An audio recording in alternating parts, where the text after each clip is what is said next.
Your Gear podcast.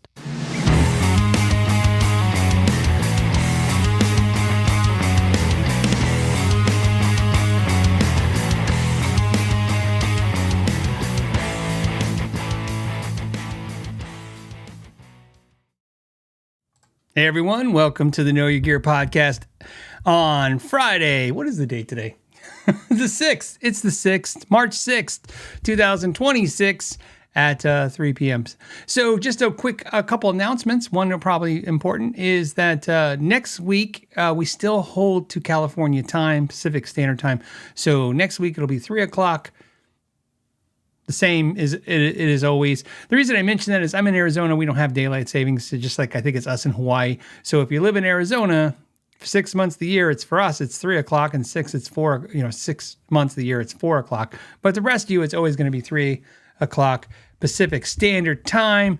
Anyways, that's the boring announcement. Let's go to the good announcements. As always, I want to thank you guys for hanging out this Friday. This show is sponsored by patrons and channel members, and I appreciate them for doing that. If you're interested in doing that as well, for $5, you can sponsor this Friday show, and you can go get all the information. Or if you want to do more, we have other tiers that have more benefits, and it's up to you to check that out if you want to. And what else? Also, I want to thank the moderators. You can see their moderators because they have blue. Their name is in blue. Means they're cool. Blue, and they have a shield now. They took their wrenches away and gave them shields. No one knows why. It's YouTube. Who's going to judge? And then, of course, if you see channel members, they're in green. So that's how you know they're a channel member. I appreciate all of you guys for being here. And as always, there is, I don't know if it's always, but right now, there is no ads on the live part if you're here live. So I want to thank you guys for hanging out live. We have some cool subjects. We were not going to have a guitar of the week today. There was actually a gear of the week planned, and it was a cool piece of gear I was going to show you. Something happened to me this week. I just want to share I got a guitar, so let's start with there. I got a guitar. I'm going to share the story with you. Maybe it'll be funny. Maybe we'll get to it. Let's get into some early questions, early topics, and see what's going on. And this came from Michael. It says, "Hey Phil, the Novo video was fun. I appreciate that you liked it. I did a Novo deep dive this week, or we call the breakdown videos, where we broke it down for you guys." It says, "Do you get more keyboard warrior complaints in the comments on budget?" Oh, it's about the guitar. I was like, about me, I was like, oh God, I got them all the time. Okay, do you get more keyboard warrior complaints in the comments on budget gear, vids, or boutique high-end gear? Without a doubt, it's high-end gear. And the reason is by volume, by far. So you got to understand, the irony is that you get a lot more interaction when you do expensive piece of gear. People are more emotionally invested, even though it's not something they're interested in or know anything about, because it's expensive, and expensive things make us feel you feel weird when you're like, I didn't even want this thing, and it's a price I can't even afford or don't even want to pay. So it adds to your anger about it. Does it make sense? But I will tell you, the thing that you get the most common is like, this is not worth blah, blah, blah, right? Which is fine. And you know what? I never mind those comments. I will tell you, though, that what am I going to tell you? I'm going to tell you that the one thing I wish everyone would take away, and I've said this before, is that when you see high-end gear, expensive gear, sure, sometimes it could be, it's all hype and it's junk or whatever. It's just all about sales and marketing. But for the most part, high-end amps, high-end pedals, high-end guitars, expensive stuff, even if you're not interested in it, understand that I believe that things go from top down. In other words, the reason why you have affordable guitars from Harley Benton, from Squire, from Epiphone, from Firefly, from anyone you can name, Sire, is because someone made a high-end version and that people liked it, and either people liked it enough that they wanted more of it, or more accurately, people who really either can't justify the price because it doesn't fit in their lifestyle right now, or just don't have the means, want it, and this is how they get it. So like I said, and so what's funny about that is you're not going to see innovation come from bottom to top. In other words, you're not going to see, I don't know, maybe there's exceptions, but you're generally not going to see cheap guitars innovate the industry. So that's why I like doing both, even though deep down, I know that if I do the inexpensive stuff, I get way more views. And that's why I try to do a little everything. So, I try to mix it up. If you guys haven't figured out, I've been working on this for a long time to get this formula that I wanted to do. It's really hard. It's just more like you already have scheduling and stuff. I do an affordable instrument and an expensive instrument, affordable instrument, expensive instrument. I'm just toggling it through that way. I think it's more fun. It's fun for me. Keep in mind, if I'm not entertained, there's almost no reason to do this channel anymore because of the fact that, it's got to be fun. It just has to be. Otherwise, I'll scrutinize everything like any sane person, as everything is transactional and is a business, only kind of thing. A perfect example of that is the Novo video is doing very good. There's no way we're going to break even, much less make any money. This is definitely a loss. We forecasted that video at it's paying $4,200 for the guitar. We expect that when we sell that guitar, we're going to get the high 2000s. That goes to the guitar for in the 3s, and then after fees, we get in the high 2s to mid-high 2s. Or if we find a direct purchase, somebody buy it directly, same thing, mid-high 2s. So you lose let's just call it $1,000 to hopefully not $1,500, but it's $1,200. If the video can do a couple 100,000 views, like 200,000 views, it might make that. And then you break even. So basically, I just worked for 3 days for no reason, except for I have a great video, and that's kind of actually sometimes more important to me. And there could be a situation where we may even make a couple $100, but I really don't think so. We're forecasting the video cost us $1,000. And it's a loss. We'll call it a loss leader. Somebody will be attracted to the channel, see that I do high-end or breakdowns like that. Maybe they're interested, and then they'll watch other ones, and then that will kind of help. So that's the way I do it. That's why it's nice when we can get companies to work with us sometimes. But if they don't, it's fine. I'll get the guitars on the channel some other way. Let's see. Sorry, somebody caught me off with a question that I can't answer. Mullet, the guitar guru, says, "What's my favorite pickup?" I'll tell you next Friday. I think I'll tell you next Friday. I don't even know if I can tell you next Friday. Let's just say I think I'll tell you next Friday. So we'll pen that for next Friday. Let's see. What else? To sum up that, basically, yes, more people complain of high-end gear. But, people, I look at it this way. I have to agree. The Novo was expensive guitar. A lot of this stuff is expensive stuff, and you know how I kind of feel about that stuff. It's interesting. It's cool. However, I find most of it doesn't stick with me. In other words, I don't find myself falling in love with the top tier of stuff. I always kind of come down. So, let's see. This question was, how do you know if you're a hobbyist or a professional guitar player? That's it's funny. It would be funny in, an odd question, but you're not the first person to ever ask me that. The first time I was ever asked that was at a event in 2020, in January of 2020. It was right before the NAMM show. I was at an event with a bunch of YouTubers. I probably told the story. I'll keep it brief. Bunch of YouTube channels there. I knew some of them. I didn't know some of them. I was there for the day. If you go back to the videos, you'll see I interviewed Mike Saldano that day. I interviewed Steve I that day. I interviewed Brian Wampler that day. And Rick Beato was there. And that was the first time. Is that the first time I ever met Rick Beato? I believe it was. It might have been the second time of, meeting him briefly for a second. I don't know him, so we don't talk. I just, I don't even know if he knows I make YouTube. So anyways, he was asking everybody at the table, what makes you a professional musician? And everybody was giving answers. And the number one answer I remember at the table was that you make money. And, I've thought about that question a lot over the years. I mean, over 5 years now. And I think what makes you a professional? And then sometimes it's just so easy to say it's money. But then there's players that play at what we would all consider a professional level, but they don't necessarily make money. So I'm like, I don't know. So here's a joke. Let me go with this. I think one of the things that makes us a hobbyist and a professional player is not so much whether or not you get paid That is a factor. I think electric guitar players, I'm talking about guitar players. I think if your tone, I know this is going to sound stupid. First of all, I think if you make music, maybe that puts you professional. I don't know.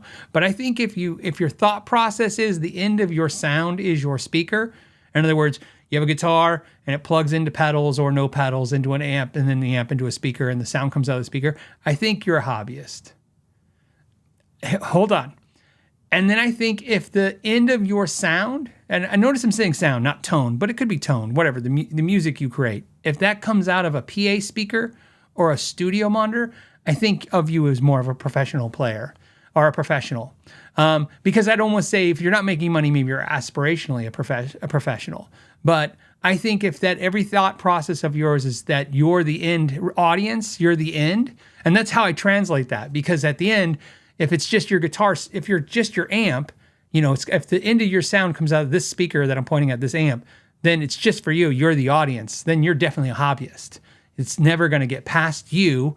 So therefore, you're doing it for yourself. You see what I'm saying? You are the creator and the audience. That's kind of a way I'm thinking of this, right?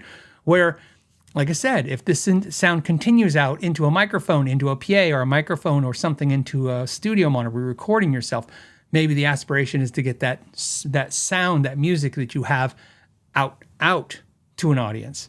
And then I'm going to say you're either a professional or aspiring professional.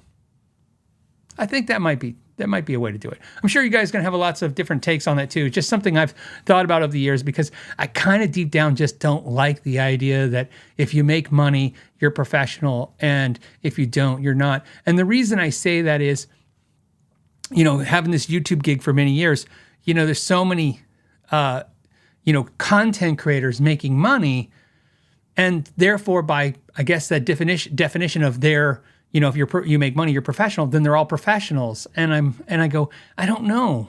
I mean, I guess that's correct, but I don't think it's because they make money. I think it's because they have an audience. And I think that's the goal when you make music, is to get it to somebody else.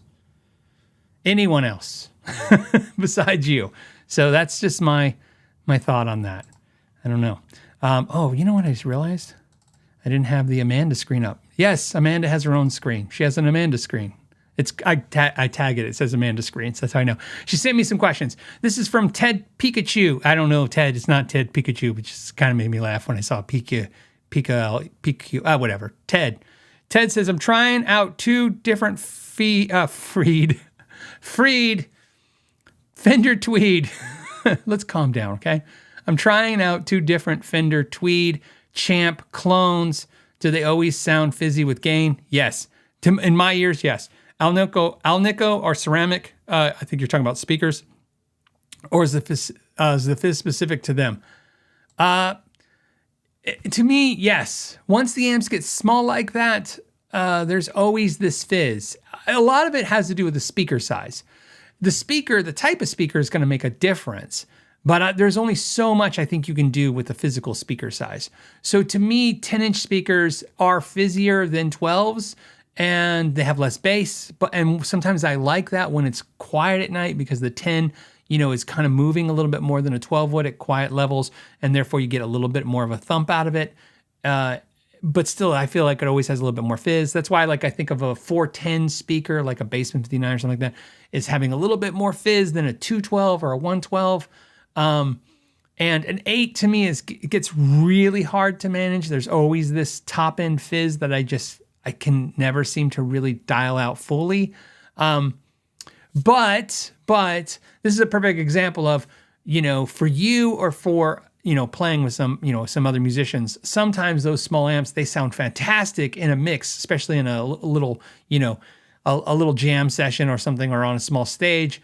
That top end fizz kind of goes away, gets mixed out or blended out with all the, the cymbals and the other frequencies that get, taken up with the bass and all that stuff. So there's some love, those amps come back. So, that's one thing I think about all the time. There's amps that I have definitely found that are just great for at-home play, great for practice, and great for performance. And then sometimes you get lucky and some cross over all three of those categories. But for me, the small amps, which should, in theory, sound great at home because you're trying to keep your volume down, they do the opposite for me. They just make everything just yuck for the most part. So I like for a 10 or a 12. So, yes. So I'm just telling you, I agree with what you're saying is you're hearing those frequencies. That's what I hear too. So in fact, I'm doing some videos right now of a couple amps, and two of them have, one of them has an 8-inch speaker and one of them has a 10-inch speaker. But the 10-inch speaker one is even really, really low wattage. It's sounding pretty good, but it's still got a little bit of fizz in it because it's just the way the amps, got its power pushes. But the 8-inch speakers is constantly giving me this top end fizz that I'm just not in love with. So I'm just trying to get around it and see if there's a way around it, just like you. And so, for the record, that amp that I'm talking about has a very expensive speaker in it. So it's not like I can go, oh, let me get a different speaker. That'll help. But I mean, I'd be yanking out an expensive speaker. This is Yosef. Yosef says, hey, Phil, I'm interested in getting a ES335. What are your opinions on standard versus custom shop models? Is there a difference worth it? I've played a bunch of ES335s over the years, worked on a bunch over the years, and I like the ES335. I like the Epiphone ES335. I think that's a good guitar.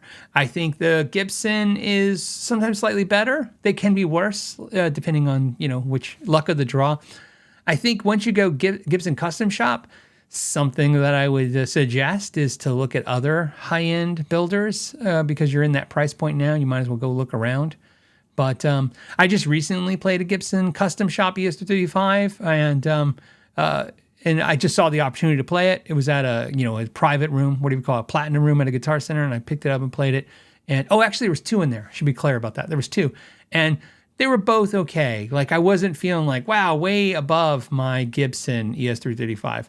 But I think the Epiphone is, when I think of Epiphones, and I think this way with all kind of affordable line instruments, whether it's Squire, Epiphone, PRS-SE, some are really good. A lot of us will go, oh, they're really good. There are some really good ones. But then there are just a few to me that just stand out. To me, if you said, Phil, you have to own one Epiphone right now, I would say first it's going to be an Epiphone like 335, hollow body dot style semi-hollow body guitar. Absolutely, that's what I would pick, and I feel pretty confident that I'm going to be happy with it.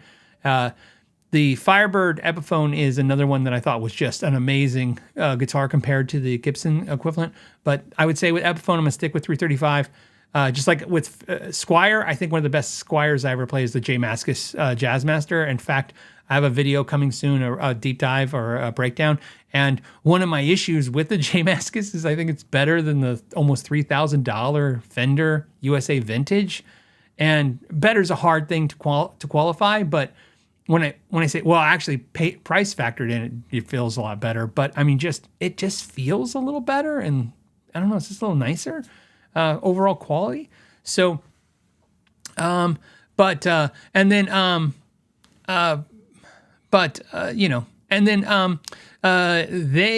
it's it's and or whatever.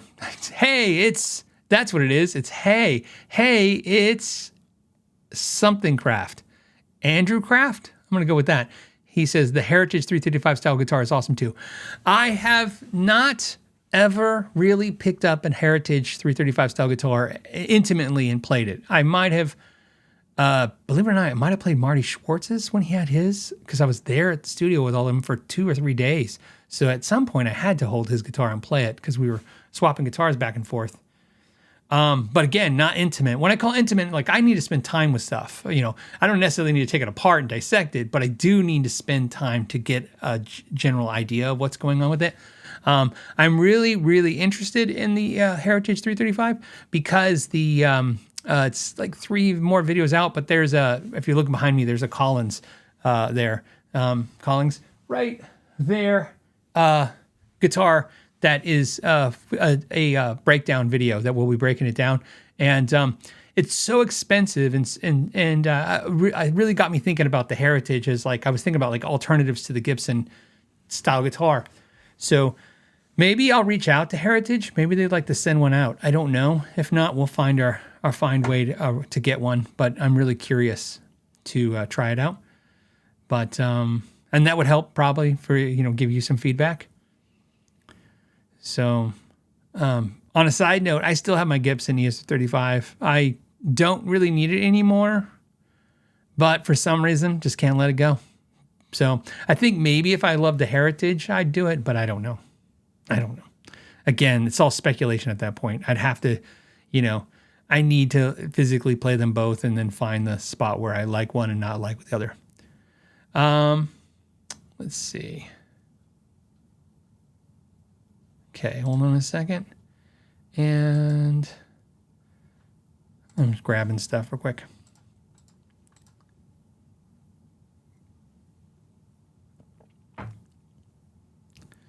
Okay, I don't know what the JM is. So we'll see if I can dissect this.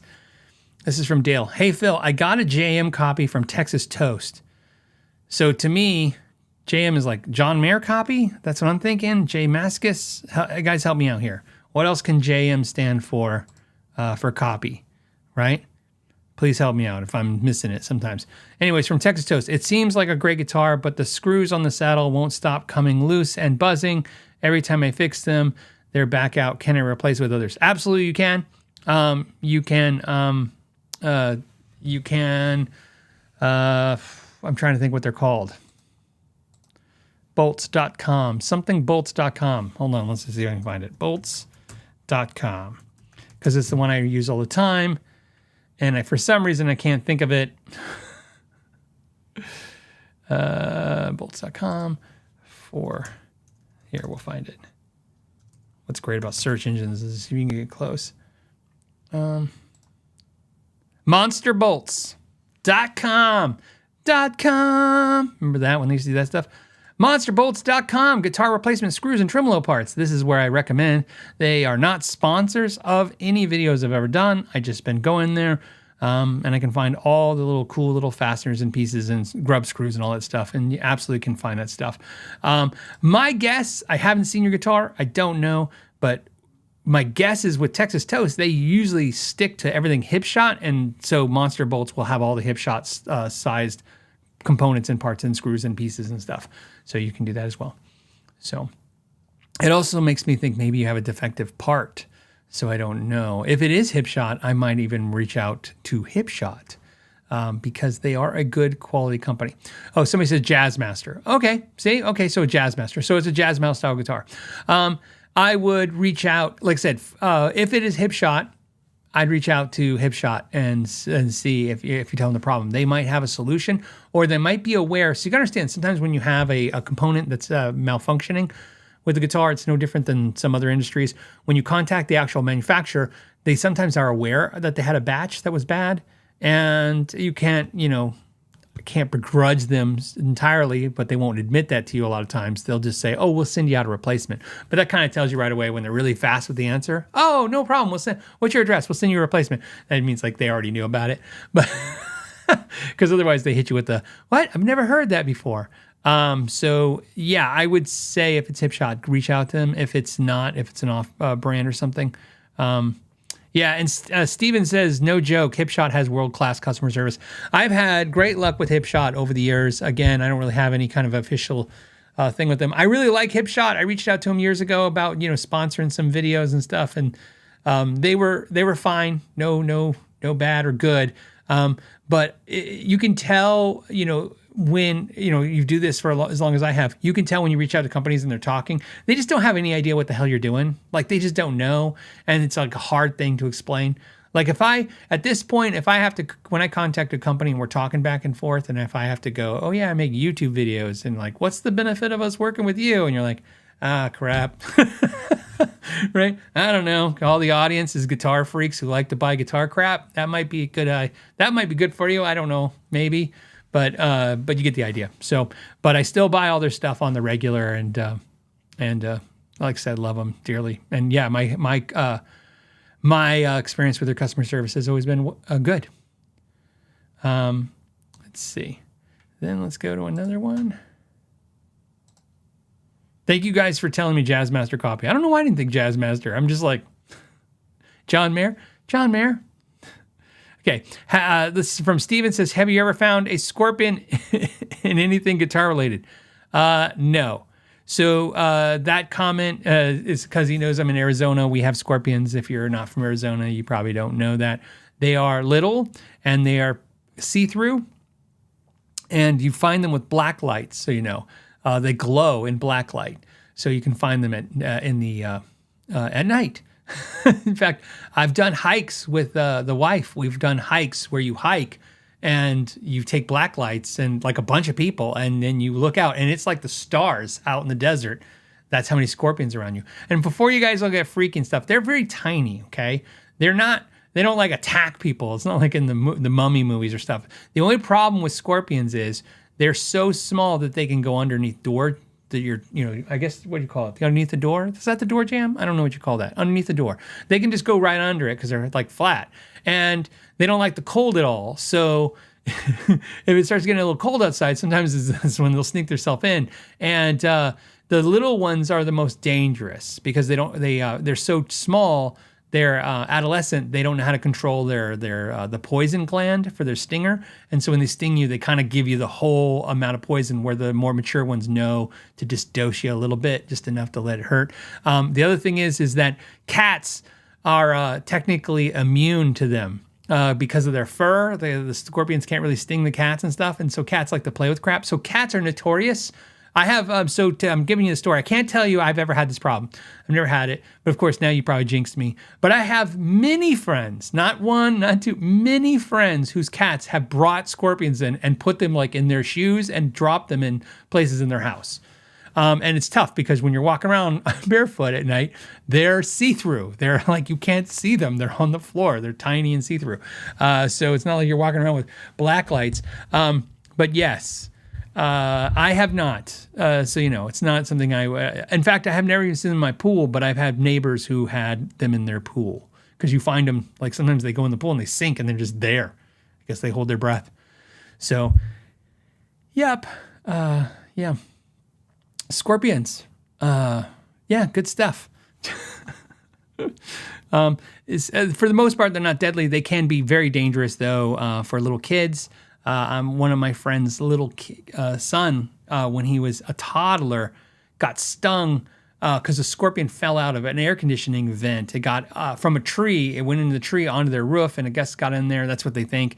And then it fell out of the air conditioning vent on him, and he freaked out, and he started flipping, and it just kept stabbing him, stinging multiple times. I had to take him to the hospital, and I can't remember. I kind of remember they gave him. I think they gave him an antidote for it. They really won't do that, but I think in his case they did. At least I think I remember that. I just remember he went to the hospital. Hey, he's fine, obviously, but all right. That's scorpions. Yes, we have all of them. Scorpions, snakes, all the stuff. It's a desert. Nothing's supposed to live here. We terraformed it. Nothing's supposed to live here. It's just cactuses and dirt, scorpions and snakes, lizards, and some javelinas, and that's it. And then a bunch of people who decided, be damned, we're going to get air conditioning and grow lawns and just going to make this work.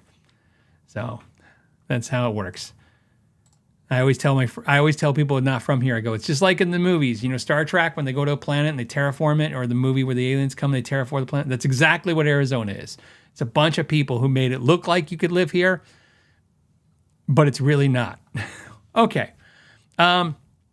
This is from Angel. It says, hey, technical question, please. I've had my Taylor 814 CE for a couple years, and the wood pickguard doesn't age well. I need to replace it. How would you do it? I don't really. I have one right there.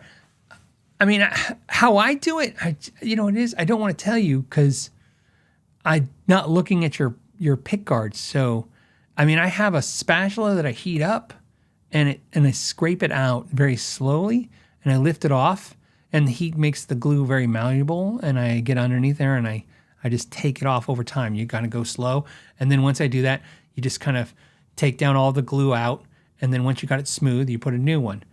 But I'm not looking at your situation, and that's what's tough about stuff like that, because if you do anything wrong, you can damage the guitar.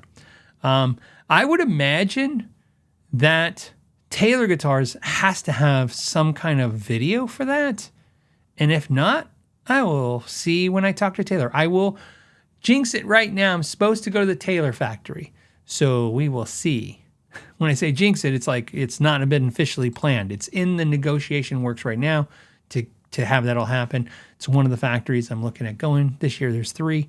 And the answer has not started with a no, so it looks like it will happen, because usually the answer is pretty a fast no, right? Fast no or slow yes. I'm getting slow yes right now. Okay, hold on a second. I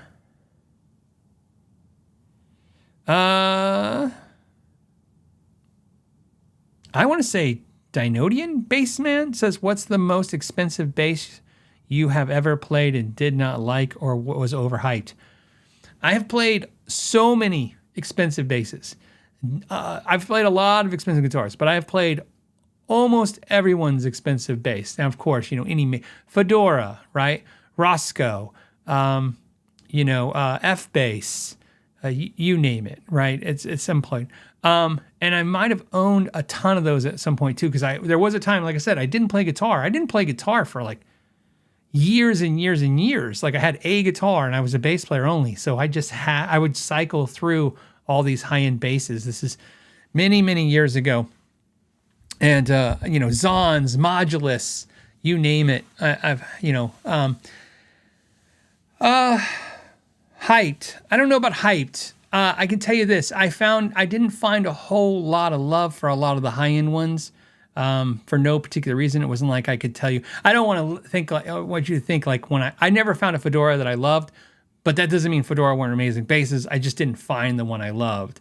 So, I mean, I don't know. My current bass, the main bass I play now, is a very expensive bass, and I love it, but I don't know. It's one of those, like, I can't really in fact, it's behind me. It's funny that you asked that. That's my custom shop Warwick. That was made specifically for me by Warwick to my specifications, and it's off the charts, crazy expensive. So I've told the story before. When they built it for me, I knew which one I wanted, and they decided to give me artist pricing. And so, in fact, a funny tidbit to know: Pete Thorne has a Warwick bass. He was there the same day. We were at the factory the same day. And Pete Thorne and I ordered a custom bass each, and they gave us both artist pricing, or at least, that's what my understanding was. And so that was my first time experiencing that. I didn't know what that really meant. They were just like, artist pricing? I'm like, oh, okay, what's artist pricing? And basically, it means what you can imagine. It's just they're going to give you an obscenely low price point for it. Because the exchanges, there's going to be value, like, hey, we're talking about it today on a podcast. And what happened was when Marcus, the head of the factory, took me downstairs, they didn't show me anything. They didn't show me any price sheets. They didn't show me anything. So he would ask me questions like, hey, what kind of tuning keys you want? And I go, well, I don't know, like regular tuning keys. They're like, oh, well, do you want tuning keys to match your neck? So my neck is Wingay. And so the tuning keys, like, you want Wingay tuning keys? And I'm like, okay, right? And he's like, do you want a maple cap or do you want a solid maple? He's like, and the way he was talking, I don't want to say I perceived it. I understood everything as this was just like a list, and it was like pick off the list, and then this is the guitar you get or the bass you get.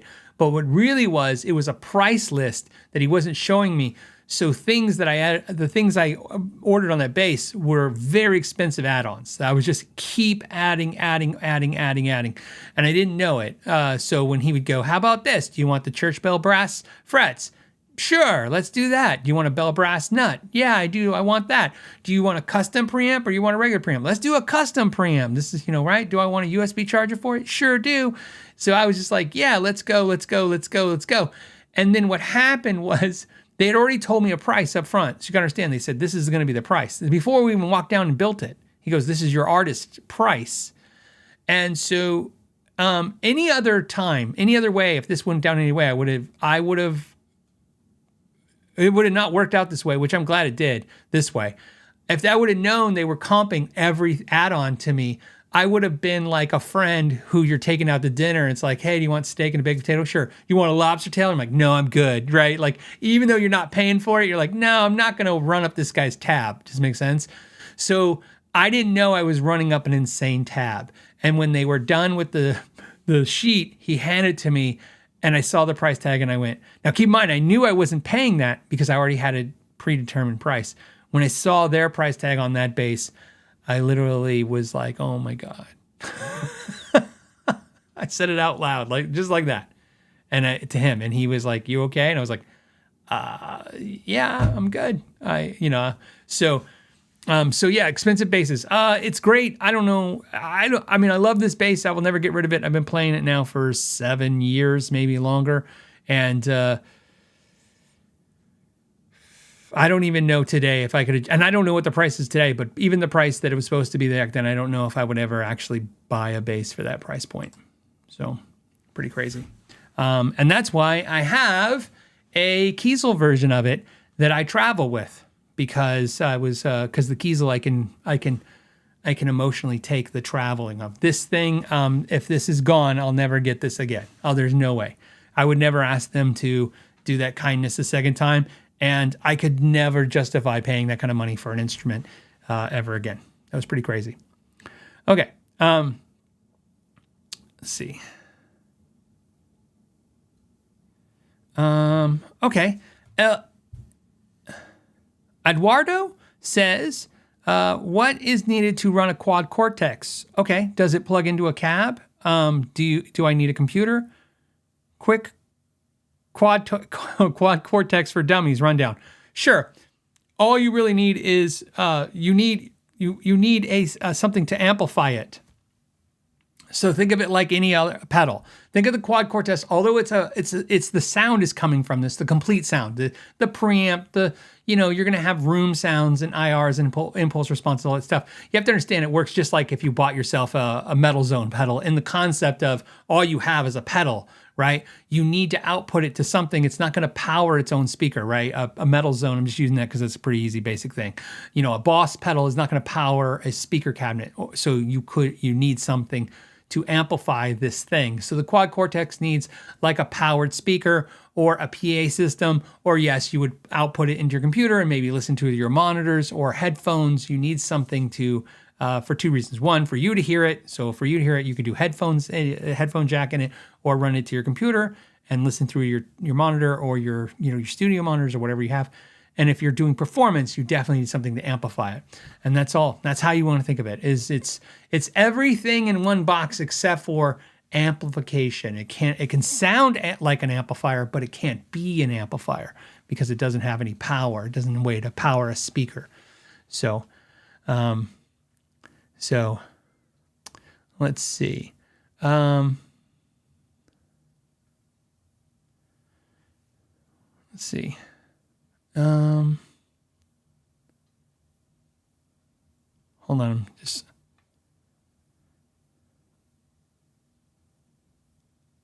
Phil, is it worth getting the Victory Power Valve 200 to be used with the Quad Cortex? Danish Pete had a video on it and it sounds so good. Need your time. Stamp approval. Yeah, all of those powered pedals. I've not played the Victory Power Valve 200. I have not. I hear like you. I heard good things, right? I would say all of those will work as far as I know. So, I mean, well, I know they're going to work. They all work. Does one sound better than the other? Does the Victory Power Valve sound better than the Seymour Duncan one? Does that sound better than the new Wampler one? I just don't know. That's what I can't with context, but I would imagine they're all going to work. Well, they're all going to work and they're all going to sound pretty good. So, yeah. So, let's see.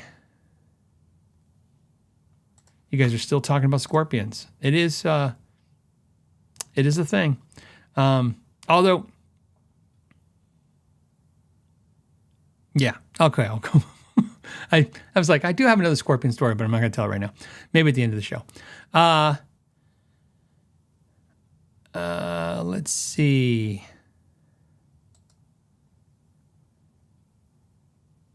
Okay, let's do this one. Oh, okay. This is from Kevin. Says, hey, I bought a small builder's S-Style from a dealer that got bad fret sprout this winter. Reach out to the builder or the dealer, or deal with the sprout myself and move on. Well, you could reach out to the dealer first. So if they're the ones that sold it to you, always go to the person who sold it to you first. Sometimes, as we know, we're in the new world where there's rhetoric on our packaging that says, don't go back to the dealer, only contact the manufacturer. I can tell you a little insight in our industry. I can't speak for other industries, but I can tell you in our industry, when you get, a product and it says, hey, if you have issues with this, don't go to the dealer, go to us, the manufacturer. That is because that's in the contract they've worked out with the dealer. So in other words, they're not providing any resources to the dealer, like financially, to handle your problems. That was something that I had never really heard of, and it started popping up when we had a store. All of a sudden, we would handle problems, but then they would tell us like, oh, we're going to handle it now. And I'm like, oh, that's cool. But then they would lower the amount of money we'd make, and then they didn't have authorized repair centers and stuff like that.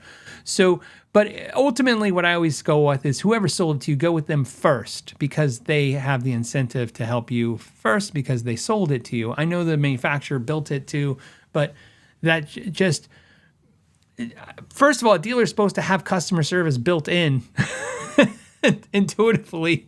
So in my experience, not all manufacturers have customer service built in. You see what I'm saying? So I would start there and tell them your problem. And then here, my best advice always, Kevin, whenever you have a problem, have a resolution. I know there's people that say like, you can't have a problem if you don't have an answer, stuff like that. Look, that's fine. All that stuff's great. However, what I'm going to tell you is that when you ask them, it's always shocking to me how dumbfounded they all still are. You're like, hey, I have this problem. They're like, what do you want to do? You want to return it? And you're like, well, okay.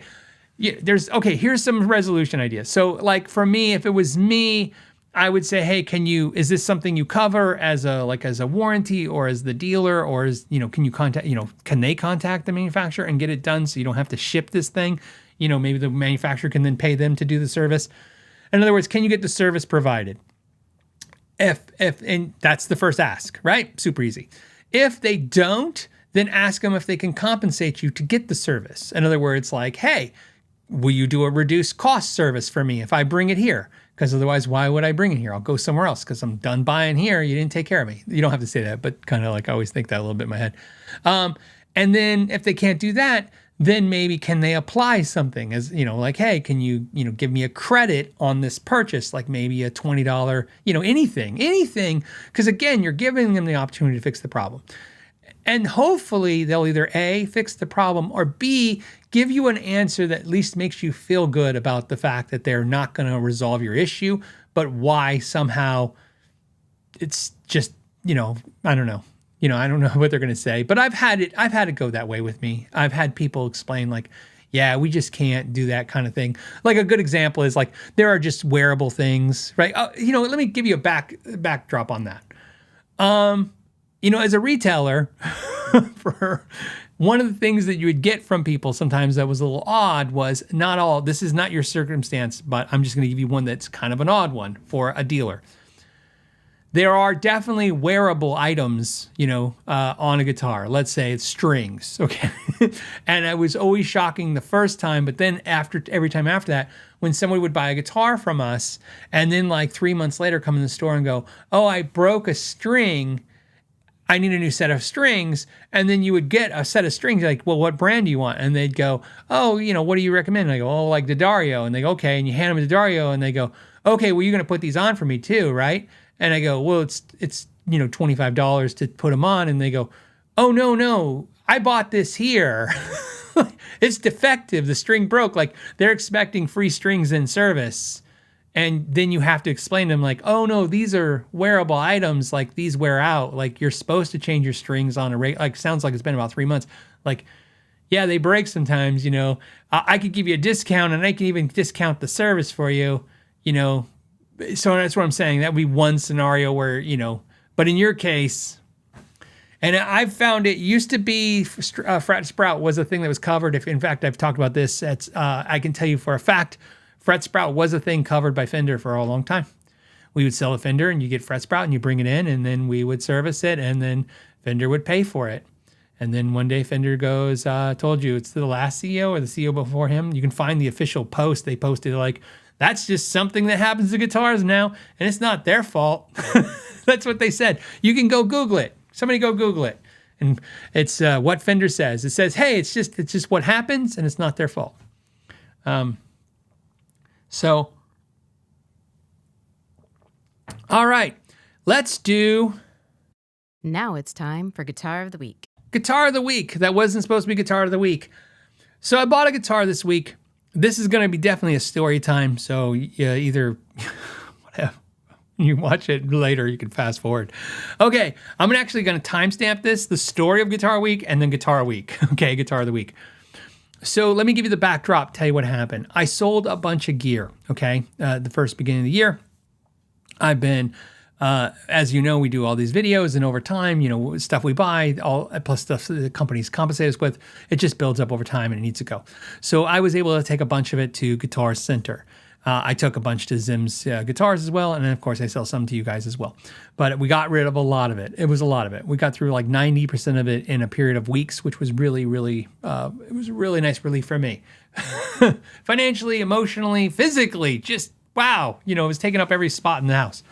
And anyways, when I got payment from Guitar Center, I decided to get a gift card. I thought, I'm going to end up buying more stuff for the channel anyways. Why don't I get a gift card, or maybe I'll buy myself something? I don't know.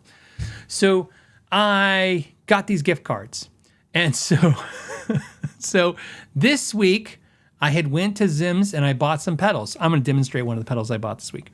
So I went in there and I got some pedals, and because I was my wife was running errands this week, so I was like, oh, okay, I'll go do some fun stuff.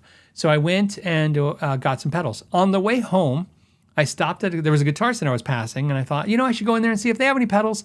I have a gift card. So I went in there, and one of the pedals I've been interested in is the MXR pedal that's.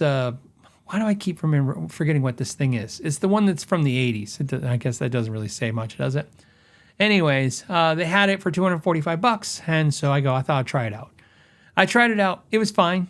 I just didn't think it was worth $250, not to me. And when I was there, I grabbed a guitar, as you do, and I plugged it in. I was playing, and I kept really enjoying this guitar. I kept thinking, man, I really like this guitar.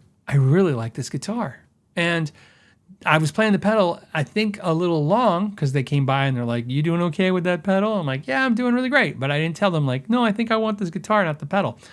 And thank you guys. It was the Rockman. Yeah, the Rockman pedal. It was good. Just not, whatever. Didn't want to buy it. So I was looking at the guitar. I'm going to show you the guitar. So I'm going to show you the guitar, and then I'll finish the story. So the guitar, and I ended up getting it, and I want you guys to do me a favor, please. Hold any of your, I don't want to say anger, but outbursts until the end of the story, so it resolves, because it's going to be a little bumpy ride. So here's the Guitar of the Week. It is a Gibson SG. Okay, let's start there. Standard, right? Electric guitar in red. It is a 2024. It was brand new. As you know, it's been sitting on the walls for a while. I want to show you my issue. So when I was playing the guitar and I decided I loved it, and it played great, and it sounded great, I'll go over the specs and everything. It had some issues. Let me share the issues with you. Okay, let me minimize this. All right, here are the things I noticed on the guitar while playing it. There was a dent in the back. This is the back of the guitar. Looks pretty big. This is about the size of a pencil eraser right there. And so you get the idea. Is it in the world? It's a Gibson. They dent. The top of the headstock looks like somebody didn't know how to lift the correct height before hitting the bottom of another guitar. So a couple chips there. Okay. And I was like, ugh, okay. It had been played. There was some pick scratches on the pick guard, and of course there was no plastic on the pick guard, and it had some wearables there, not horrible. There was a little dent on the back. You can see right there, just a little chip taken out of the paint. There was some pick scratches. These are the ones where you get the kids the kids that do the full like raking thing. You could tell they were raking the top of this thing. Pretty good. So that was that. What else?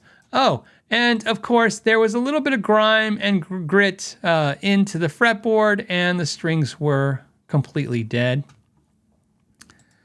As you can see, these strings are black. They're physically not even. Hold on, let me go here. Why can't I do this? There it is. There you go. That's what the strings are supposed to look like. You just, for context, obviously keep in mind, this is supposed to be the same. Whoops. This is supposed to be the same color. This is supposed to be the same color as that. Okay. All right. So I'm looking at that like any of you, and I thought to myself, well, I don't want to pay full retail. That doesn't seem to make sense, does it? And I go, yeah, I'll just go. And so I left, and I get in my truck, and I start to pull out, and I'm driving, and I'm thinking, I really didn't like that guitar. It sounded really good, and it played really good. And I go, you know what? Why don't I go? I know that I have a 50-50 shot at Guitar Center getting a military discount.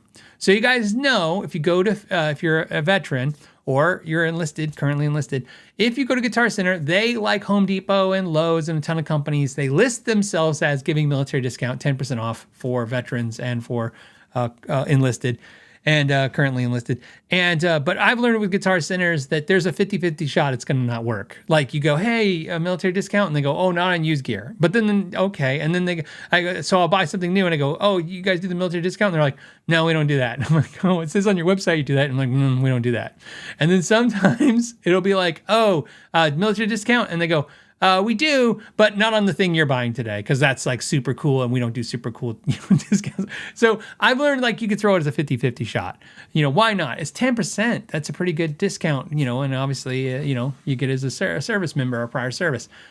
So I know if I go in and say, hey, will you do 10% off, for military discount, there's a shot that they'll do it. But I thought, let's go in there and I go, let's do what I always recommend to you guys, which is ask them to tell me. So I walk in. The kid, I say kid because he looked younger than my son and about my daughter's age. Go in, and I grabbed this guitar, and I said to him, I said, hey, he sees me, and I said, hey, I want to get this guitar. And he's like, okay. And I go, but there are some chips and dents in it. And I'm showing him, and he's like, okay. And I said, is there anything you can do? And he goes, what do you want, like hundreds of dollars off? And I go, actually, whatever you guys think's fair, I'm okay with that. That's exactly what I told him, so you guys know. Because I already know if they say anything less than 10%, I'll go, oh, well, if you're not going to do 10%, could you do a military discount? And if they do more than 10%, well, then I'm better for it, am I? Right? I already think I can get 10, so why not see if they'll go 15? Never know, right? You never know. And he says, it's actually a really good deal. And I go, well, it's retail. So I go, yeah. He goes, yeah, but it's a good deal. I said, well, but it's the retail. It's the same price as new. It's a brand new one. He goes, it is new. I said, now keep in mind, this is why I don't want you to get up in arms. Nothing's wrong with this kid, okay? He's just doing the process that they've taught him. So I want you to keep that in mind. In fact, it ends with the kid. I'm not going to say his name, but he did a great job, okay? Towards the end. Okay, so anyways, I said to him, I go, yeah, look, could you just find out for me? He's like, sure. So he takes the instrument, he goes, and this is where it gets a little crazy. And if you haven't experienced Guitar Center, sometimes Guitar Center is a little crazy. So he comes back and he says, yeah, I can apply a coupon to it, which is a kind of a vague thing to say. So I'm like, oh, okay. But I don't know. I have no context of what that means, by the way. Like, what's a coupon? Okay. So we go to the counter. I just, on a side note, just anybody that works at Guitar Center, don't do this. Everybody does this. It's not even this kid. They always take your guitar and they set it on the glass or on the hard counter of the Guitar Center. Just put it on a pad and a little head cradle. Like, I know this guitar, I said it has dents and dings, and as you saw, it does. I'm like, yeah, but I don't want more. I don't need any more right now. Just so when it went on the counter, I was like, oh, and then you hear that clack, clack, clack sound, and you're like, oh no. So anyways, he's like, okay. And then he says, so the guitar was $17.99. So let me share the guitar with you through Sweetwater. So the guitar is $17.99, which is very expensive. I was like, holy crap. But I did have a big fat gift card. So Guitar Center caps their gift cards at $2,000. I had a $2,000 one. So I was like, okay, let's go. Let's do this. Right? Okay. So anyways, so here's where it gets a little bit weirder. He goes, it'll be $1,750. And I go, so you're only gonna give me $50 off? And he's like, well, the regular price is $1,950. And I said, well, that's the retail. The street price is $17.99. He goes, no, it's regularly $1,950. So I go, I can get this anywhere for $17.99. So you're going to do $50 off. And he goes, well, because it's a really good deal. By the way, it's the second time he says that. It's a really good deal. And I go, well, it's the deal everybody else has. And I go, so then I decide, let's put my cards on the counter, so to speak, right? Get my cards on the table and just tell him what's going on. I go, look, just so you know, I have a gift card here and I want the guitar. And so that's why I'm buying this guitar, because it feels great. And I'm a little afraid that if it's, by the way, the guys, this guitar is 6 pounds, 4 ounces. It's super light. It feels great. And the neck feels nice. So I told him, I go, dude, this guitar is really light and it feels really nice and I really like it. And if I buy one online, I'm going to have to pick, try to pick one that's light. I didn't say what I was up to. As you guys know, that implies, obviously, I'm not buying from Guitar Center because I don't wear their guitars. I'd be buying it from Sweetwater. So I'm trying to nicely say, like, if I'm buying it from you, I'm buying because I have the gift card. Otherwise, if I'm not using the gift card, I'm just going to buy from Sweetwater because they weigh the guitars. And he says, well, then you'd have to pay shipping. And I go, well, I don't have to pay shipping. And he goes, yeah, you'd have to pay shipping if you buy online. I go, well, not from your competitor. I goes, Sweetwater, I would be buying it from Sweetwater. Sweetwater doesn't have shipping because they weigh the guitars. And he goes, he goes, how come you don't have to pay shipping? I go, they don't charge shipping. And then I said, but that's okay. Look, I want to buy it here. I got the gift card. I'm just trying to figure out this price point. Okay. $17.50, $50 off. He goes, actually, the prices, and if I'm, guys, please apologize. It's happening fast. So I'll be a little off on some of my numbers when I say this, not by the hundreds, but by the tens. So if I say 14 something, I don't, he says, well, actually the guitar is like $14.99. And I go, $14.99? He goes, yeah, it's actually $14.99. So I go, so I'm getting this guitar for $14.99? And he goes, well, and it has a case, and the case is $200. So I'm like, okay.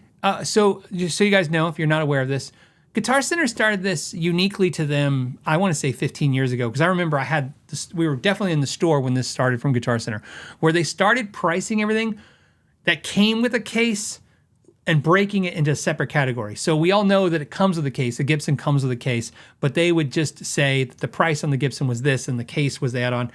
And so I know, so you guys know, I wasn't trying to play any games, but I do know that the case is locked in.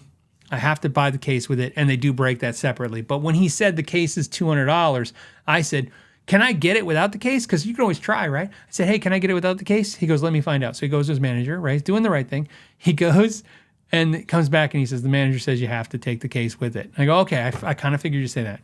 So it's $14.99 plus $200. This goes on for a while.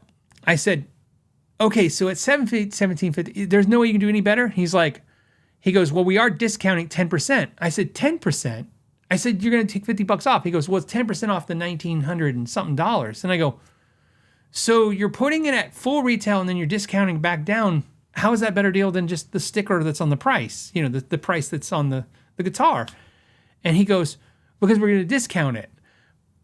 We're kind of having like a who's on first kind of moment. And I know a lot of you would be like, I'm going to walk out now. But you got to understand, like, I'm thinking, like, at this point, I just also want to ride this out. This is very important because he didn't, especially since it was very aware, especially when I tell you why in a second, that he doesn't know that I'm, on YouTube or anything, which is important because sometimes, that would change the outcome in a positive or negative way.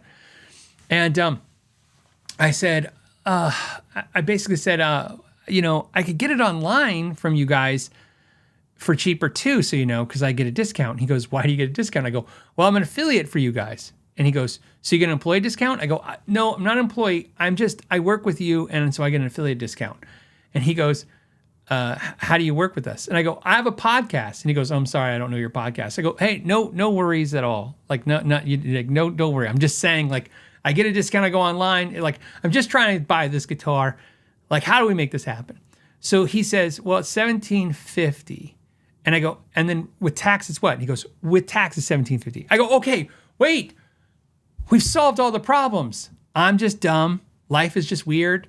$1,750 with tax. Okay, so you're taking 10% off of the $1,799, and then you add the tax back in, and I end up $50 less out the door than the sticker. He's like, yeah. And I go, I'll take it. He's like, I'll go get the case. So he goes, and like Guitar Center fashion, he's gone for, a few minutes looking for the case. And he comes back, he can't find the case. So he takes the tag and he goes back and he's continuing the search. And he comes back and they actually have the Gibson box. I was like, oh, wow, they have the box. And he opens the box. His face, by the way, I hope he doesn't see this video, but if he does, so your face was so funny. He opens the box and he proceeds to slide out the gig bag. The $200 case. This is a $99 gig bag. He's sliding it out and he looks at me and the face is like, you could just see he's waiting for like middle-aged dude meltdown, right? And I'm like, and I looked at him right in the face and I go, I actually prefer gig bags. I'm fine with that. I'm fine with the gig bag. I'm good with that. Like, maybe, right? So he goes, okay. So everything's good. And then he rings us up. And when he's ringing me up, I'm a little nervous because I'm picturing my wife when I get home going, did you get the receipts and all the stuff? Because I have to, she wants the case, I lose everything. So, and so I tell the guy, I said, hey, do you want my phone number? Because I'm thinking, hey, if they put the phone number in, they'll put it in the system. He goes, yeah, give me your phone number. So I give him my phone number. He puts it in and he does this. I'm kind of reenacting it. He's like, put it in. And he's like, why do I know that name? Wait, why do I know that name? He goes, are you on YouTube? And I go, yeah, I'm on YouTube. And he's like, I'm sorry, man. I go, no, we're all good. Everything's good. We're good. Right. And very nice. But you could tell then he's like, okay, he's recognizing the McKnight and, the face and the whatever. And then what happens next is he goes, okay. And I like this. He rings it up. He slides the card and he hands it to me. And he does the thing that you love with gift cards. He takes a Sharpie and he writes on the back of the Sharpie with the card how much is left over. And he hands the card to me and he goes, you have $50 left. And I go, oh, wait, you mean $250, right? He goes, no, you have $50 left. And I go, okay, wait, the guitar's $1,750. The card was $2,000. I have $250 left? And he goes, yeah, why is that? Oh, when I put in your phone number, it deleted the coupon code, so it charges you $19.50. So, to speed up now the end of the story, that he was very good and he resolved all of it. I mean, I have a couple gift cards now, smaller amounts, and a good amount of receipts that I had to hand my wife, which is, Sean's like, what's this? I'm like, you know what? We got through it. We got me and him together. We resolved this. We got it done. The funny part of the story is that two things. I was thinking, I even said this to him. I said, what's funny is I said, look, he's apologizing. I said, I understand. I go, look, I just wanted a deal, not because I want to grind somebody for a deal. I go, I made the joke. I said, if I bought this brand new in box online and returned it to you in this condition, you'd hit me with a restocking fee, right? Like that's basically the issue, right? I go, I don't mind it because I'm buying it in the condition I'm in. I'm just not understanding why I have to pay full price for it. And he resolved it. To my suggestion, by the way, I'm going to be meeting with Gabe, the CEO, again. We're going to do a 1 year later, and I won't be telling him this long story, but I will be talking about these policies and some of these things. And I kind of feel like, to me, two things. Here's my suggestions if Guitar Center sees this. One, not only should you have an easy policy for all your employees to understand that if you have a scratch and dent, which is what that is. Everybody saw the photos. I think everybody's agreeing we're scratch and dent on this, right? I don't think there's a single person out of 1,579, almost 1,600 of you, I don't think a single one of you is going, nah, it's not that bad, Phil. It looks brand new to me. Like most of you would say, yes, I would consider that scratch and dent, okay? I know that it's brand new because I still get a warranty from Gibson. I get that.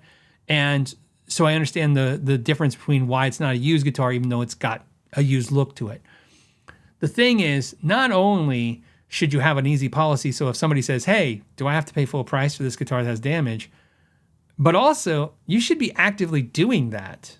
And I think sometimes they do. Like, it should already have a scratch and dent sticker stuck on it. Like, hey, this gets 10% off. Because the one thing the kid did do wrong, and so you know, if Casey sees this, when I said, you know, this has been well played, he said, it's actually brand new. It just got here. I said, this is a 2024. He's like, I know, but it just got here. And I go, it's from 2024. He goes, well, I think he said something like, I've been here all week and I think it just got here. And I'm like, I'm pretty sure, like, so you guys know, these dents and scratches, this all didn't happen one day. This was definitely, if you want my opinion, for whatever it's worth, this is definitely a guitar that's been hanging in the guitars. In fact, so you know, I did say this to him. I said, yeah, it looks like it's been well played, you know, because it's Disneyland here. Little jab at the CEO's joke about how everybody can have a treat like Disneyland. This is what guitars look like when you have people at Disneyland. The important part of the story is I have the guitar. I've had it now for a couple days. I absolutely love the guitar. I'm happy with the guitar. I don't mind the dents and chips and marks in it because, you know, it's fine because I got some compensation for it, and you know, it's fine. It's all fine.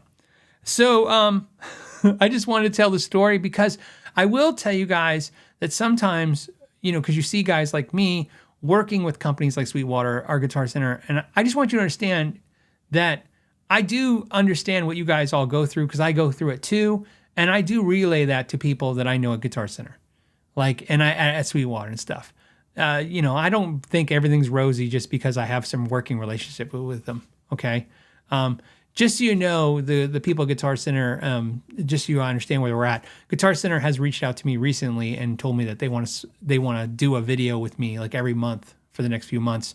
You know, where I pick out the video and I just do the video and they help me complete the video. So I just want to know, I give the critiques as they are earned. Which the good news is I love the guitar. The bad news is that was a little crazy situation. And I can imagine a lot of you would have walked out. I'm glad I didn't. I would have tell you this sadly right here. If I didn't have a gift card, I would have left. Like if I didn't have it like in the process of what's going on, I could have just said, like, put it back on my card. I'm just going to go and I'll deal with this later. But here's the good news. Let's hear this guitar that I absolutely think is amazing. So let's switch to the side cam. Side cam, what am I running through today? Well, I'm running through a Morgan PR12 head. This is a 12 watt, it's like a Princeton head. I'm running it through the aux box. So I'm direct today with you guys because we were talking about the aux box and how I love it. And so you're gonna get a direct line feed of the amp into the Rodecaster. I'm gonna be running my Phil-X PXO pedal and my new flanger pedal. I'll show you my new flanger pedal from Zims. By the way, I bumped my camera when I grabbed the guitar. It's supposed to be right there. Okay, so let's turn on this thing. We'll start with the neck pickup. Okay, and I'll play you something clean on the neck pickup and then we'll move around a little bit.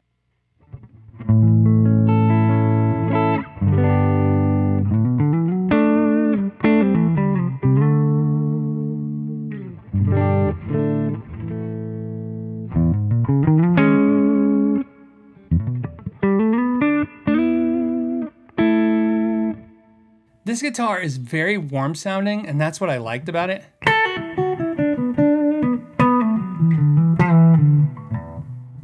It's really hard to find a Gibson where I like the neck, and I really love this neck. So, okay, a little bit more clean, and then I'll switch over to the overdrive.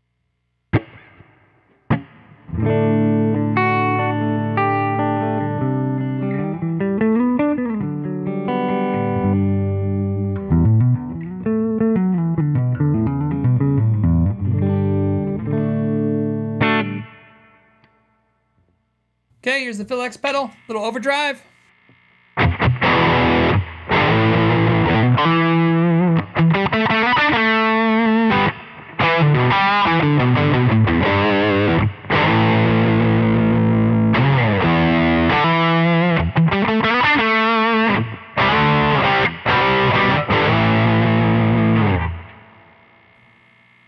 And just to take a second here, let me mute that. Since I didn't show you guys, I should show you. Give me a second real quick. 1 second. I want to show you what pedals I'm running. I took a picture so you can see, because I want to show you that this is the pedal board I'm running. So that's the Phil X pedal. I just got this new pedal called the Hot Rubber Monkey, which is a pedal that's basically like the Phil X pedal. And I'm running the, oops, wrong one. And I'm running the Swell Flanger. This is what I got from Zim's, an old used flanger. By the way, that knob's missing, but not really. I'll show you why in a second. So I just want to show you what pedals I'm running, so you guys can see that. This is the Phil X. I'm gonna turn on the flanger, so we can hear the flanger. I love this flanger so much.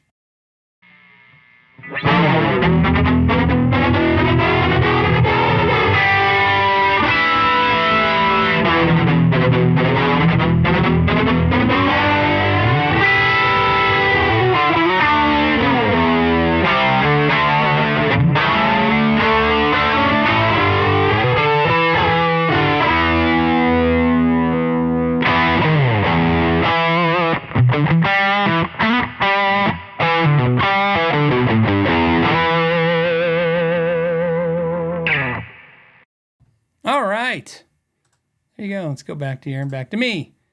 That's me. That's me right there. Okay, I had to show you this. I took the knob out the flanger pedal. I couldn't believe it when I got home and I was looking at my flanger pedal.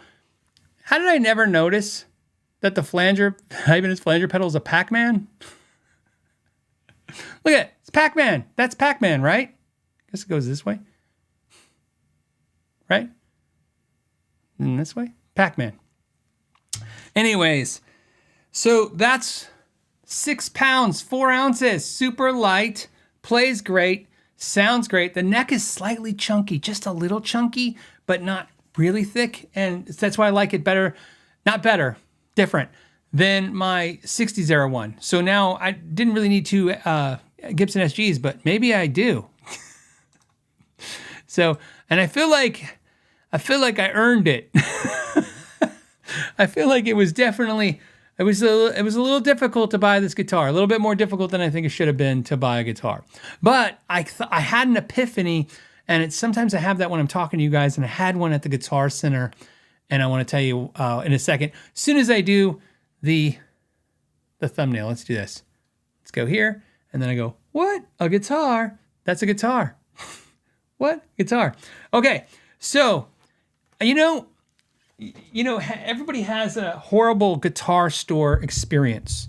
It doesn't have to be Guitar Center. It can be a mom and pop. It can be anything. Everyone's got one. I think everybody has one.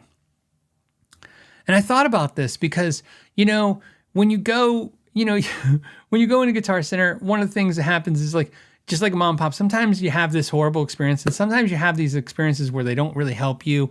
And I was thinking about this, and I never thought about the fact that guitars are expensive items like jewelry and cars and, watches, I guess that counts as jewelry, and motorcycles. And, your conversion rates are real low. In other words, the salespeople don't sell, they sell 1 in 20 customers if they're lucky. Where, if you sell shoes or shirts, you're selling probably, half the customers. In other words, if a customer walks in a shoe store and they see a pair of shoes, they like the way they look and they like the cost.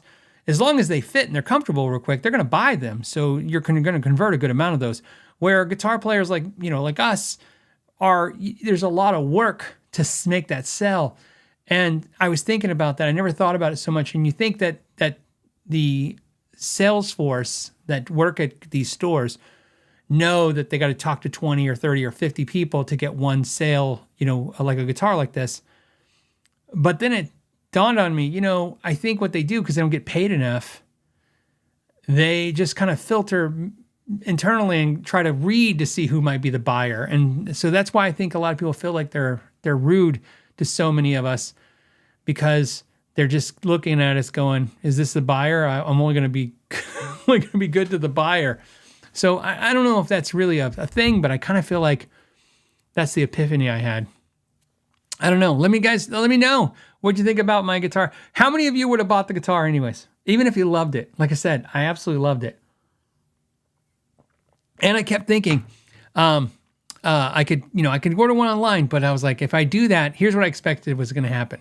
Do I take the guitar with chips and dings that I know I like, or do I walk out of that store and order one online, and then I get it home and I don't like it as much? See what I'm saying? And with Guitar Center, so one of the things, and so I got to give them an accolade for this. One of the things that made it nice for me was you have 45 days with this guitar, so I can buy it at Guitar Center. And if I wanted to buy one online, I could buy it online, and I guess AB the two, and then take the Guitar Center one back. But I'm not even going to do that. I feel pretty confident with it. Somebody was saying, pickups. Yeah, pickups, and this are the 490s. They sound fantastic. Like I said, the 490R and the 490T. In my experience with the 490s, we always talk about Gibson pickups. Some Gibson pickups sound great in certain guitars and some don't. You got to understand, pickups are also reliant on the circumstances, which are the guitar. If a pickup is isolated to itself, okay. In other words, the only thing that's making the sound is the pickup, which is a lot of people do kind of believe that, which is fine if you want to believe that. Then here's where the problem comes from for people like me. Well, then I would just buy the guitars that I like the way they feel and shove those pickups in it and call it a day, right? But in my experience, some pickups they complement the guitar, and sometimes they don't, and vice versa. Sometimes the guitar complements them. So these 490s sound great in this guitar. I have the 60, I forget what they're called, the 60 somethings in this one, and then I have another guitar that has P90s. So my other SG has P90s. And funny enough, I really like those 60s era pickups that are in that SG, but I like these better. These are warmer and those are brighter, which is nice to have a nice compare and contrast on the two guitars. So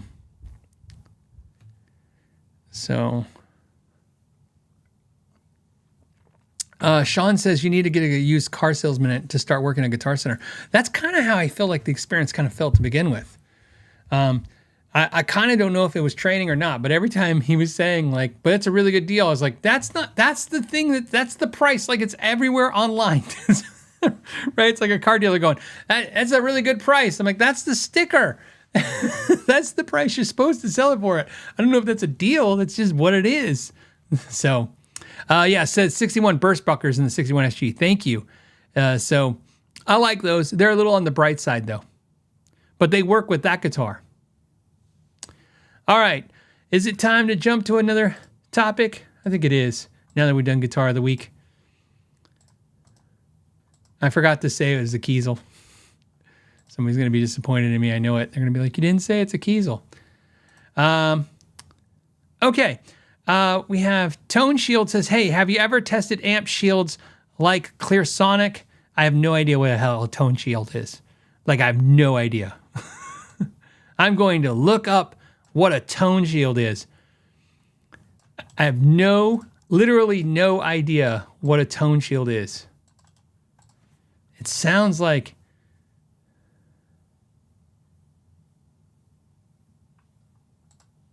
nope. A Tone Shield for amp.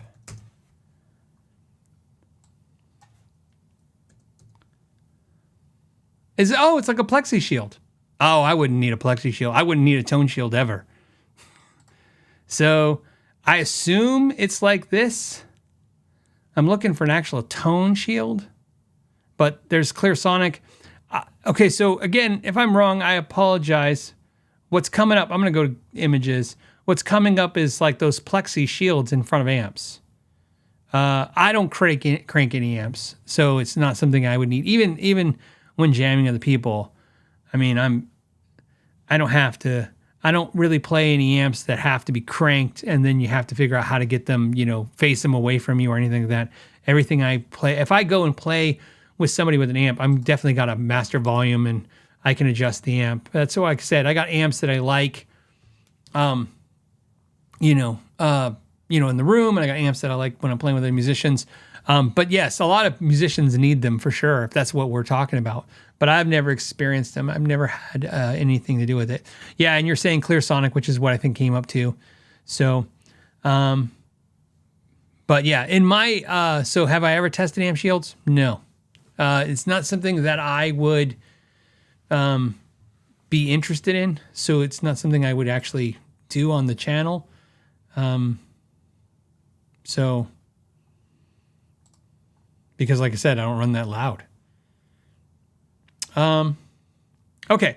So Damon says, PSA, during your tour, Sweetwater Shop told you they had 2-week turnaround, but they had my guitar for 8 weeks and said still not assigned to a tech. So 2-week turnaround for a refret, or 2-week turnaround for. So yeah, when they said 2-week turnaround, I think my reaction to that was like, that was pretty shocking. So thank you for letting us know it was 8 weeks. I was pretty skeptical of 2 weeks. That's why I asked them twice. They seemed pretty confident in it. However, keep in mind, this is what sucks about content and videos. That, again, I'm not making an excuse for them. I have no idea. They could have been full of crap from the start, or he could have just not known and he guessed out of his ass. But I asked Phil many times to clarify whether it was in the video or not. It was definitely something we discussed multiple times.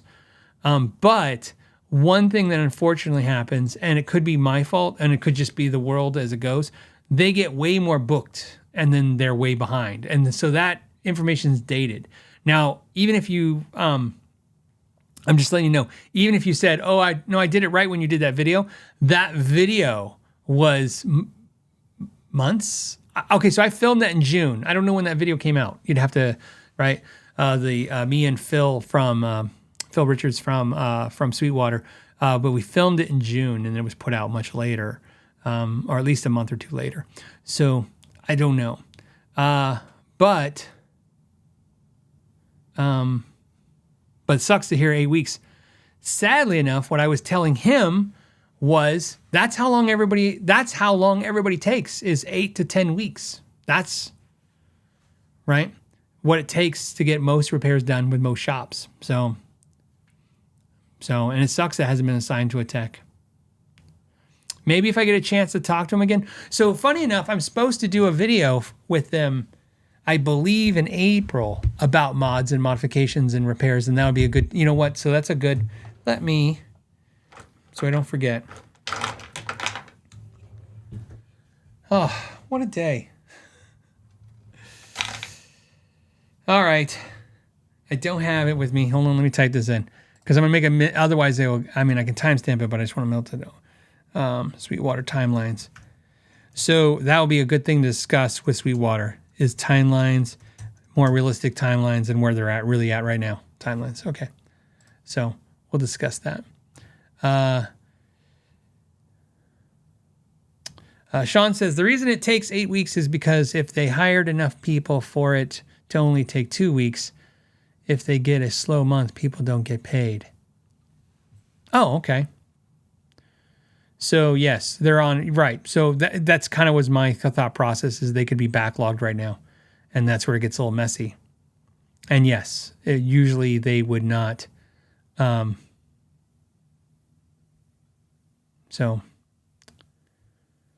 This one's from Lemon Lust, says, hey, Philip, do I need the early wine neck jig to do a proper refretting and leveling as a beginner? No. It's almost all StewMac tools, especially tools like that, are convenience. They make your life a little easier. They dumb things down. Need is not a thing. You can do anything without any of their fancy tools. Like I said, most of the tools that I recommend and use on a daily basis from StewMac are for convenience. They just make my life a little easier. And I have learned over the years that time is money, but more importantly, time is the only thing that you can give to your family and your friends. And so anything that can give you more of that is sometimes more valuable than money. So I started doing that years and years ago. Let's see. Okay, so hold on a second.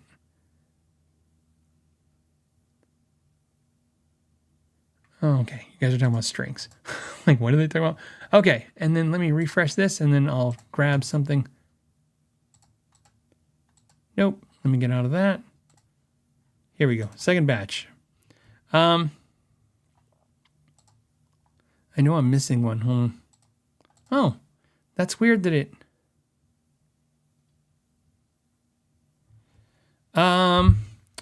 This is from Matt Sanders. Says, hey, question. Does Mr. McKnight see himself as a teacher? Curious.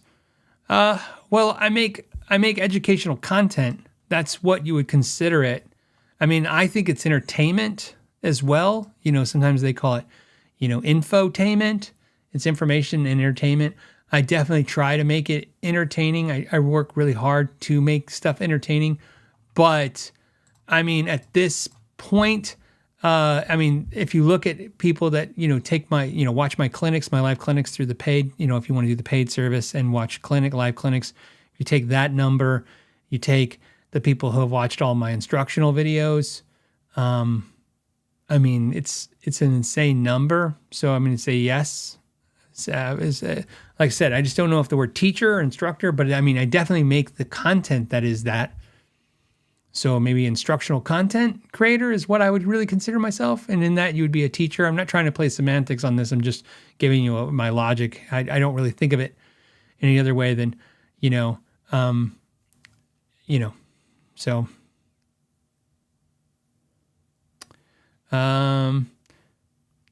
Jordan says, hey, love the Nova video. How do you like the bridge and tremolo? Are they worth the price? I think they're the star of the show. I think they make that Novo in a hardtail. And me personally, if I would have got the Novo, this is why I went the route I did. I kind of heard this from friends, about Novos. When I was buying the Novo for the video, I almost bought the hardtail. I could find one at a little better of a deal. And I'm glad I didn't, because I don't think I would have really enjoyed the guitar. And then that changes the vibe of the video entirely. There's only so much you can do with your enthusiasm. So when the guitar is not, if you're not excited about the guitar, I was mostly excited about that bridge system.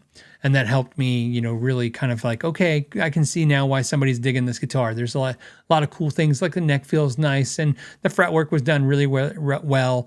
And of course, the Lindy Frown pickups sound good. So I'm like, okay, now, see what I'm saying? Now you're building like, okay, I'm totally feeling now why somebody likes this guitar. Because that's essentially what you're trying to do in a video like that, is try to figure out, what it is that makes this guitar cool, that makes somebody want it. And then also, what about this guitar is something that somebody should know before they have to purchase it. I personally love and enjoy the fact that that I get to buy a guitar like that and make a video and experience it on that level and then share it with you guys. Because let's face it, most of you can't do that. And then the ones that can would be emotionally distraught.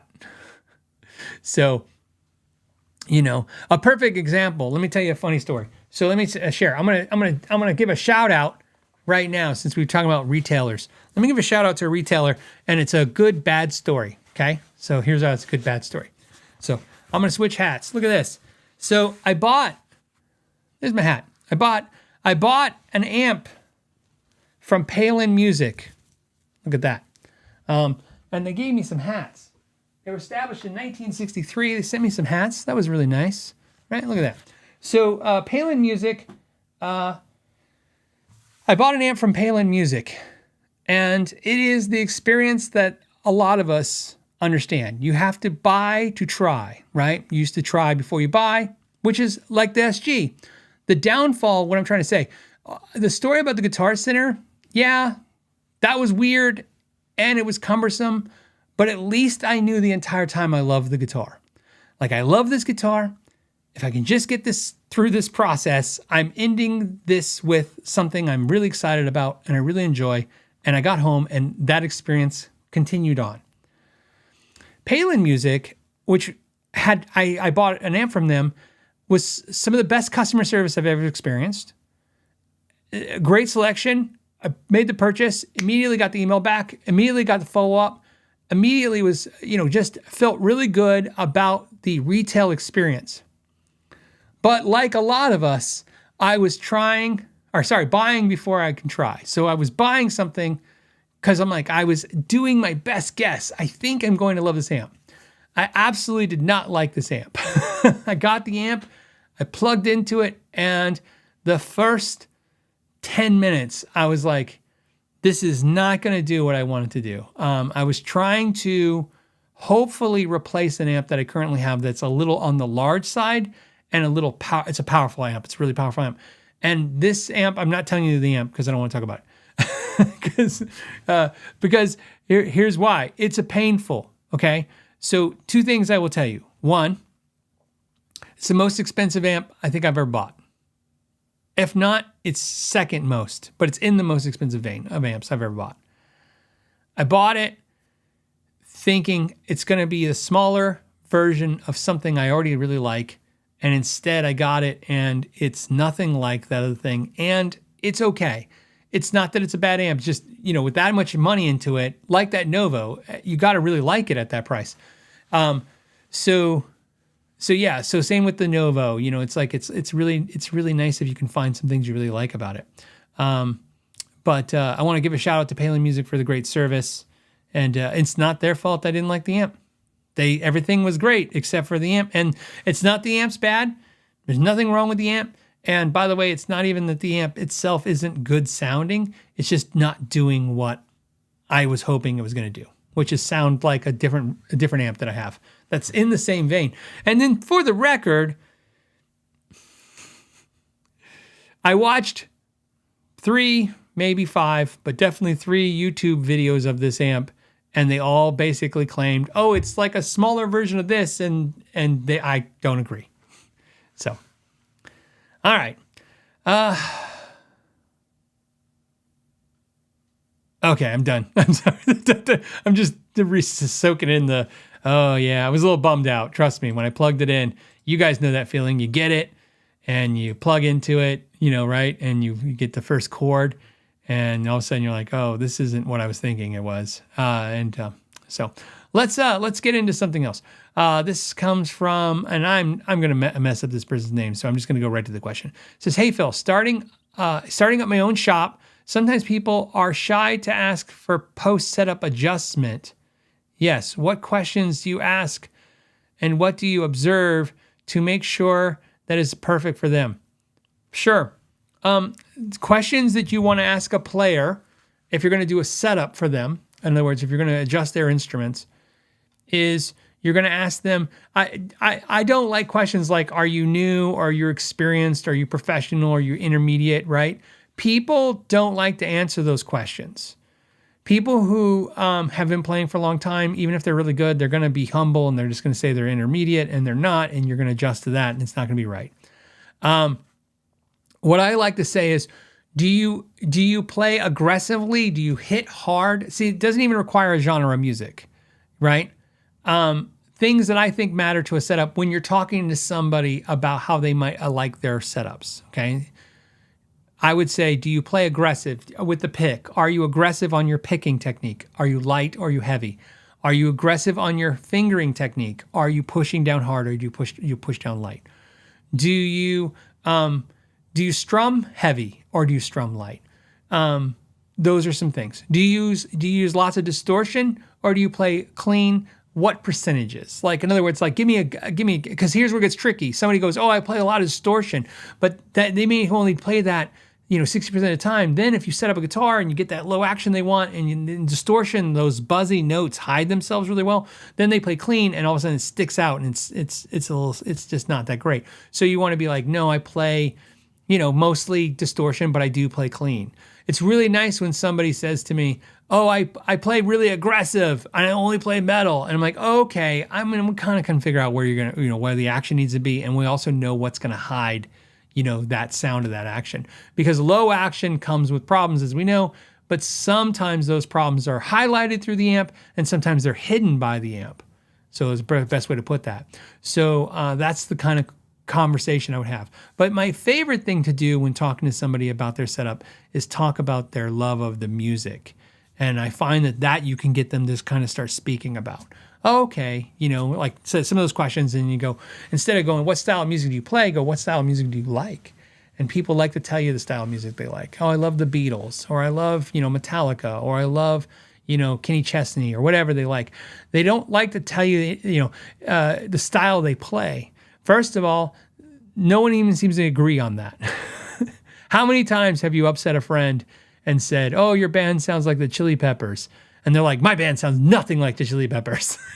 So see, you're going down a wrong. As I said, take them out of the equation, and or it's the personal part. Just go to the thing they love, and I find that helps. When you're trying to assess that, especially if they're buying a new guitar and you're trying to make some adjustments for them so they might enjoy the guitar, and then the guitar doesn't come back, which is nice. I'm going to do that. Let's see. Veedsign,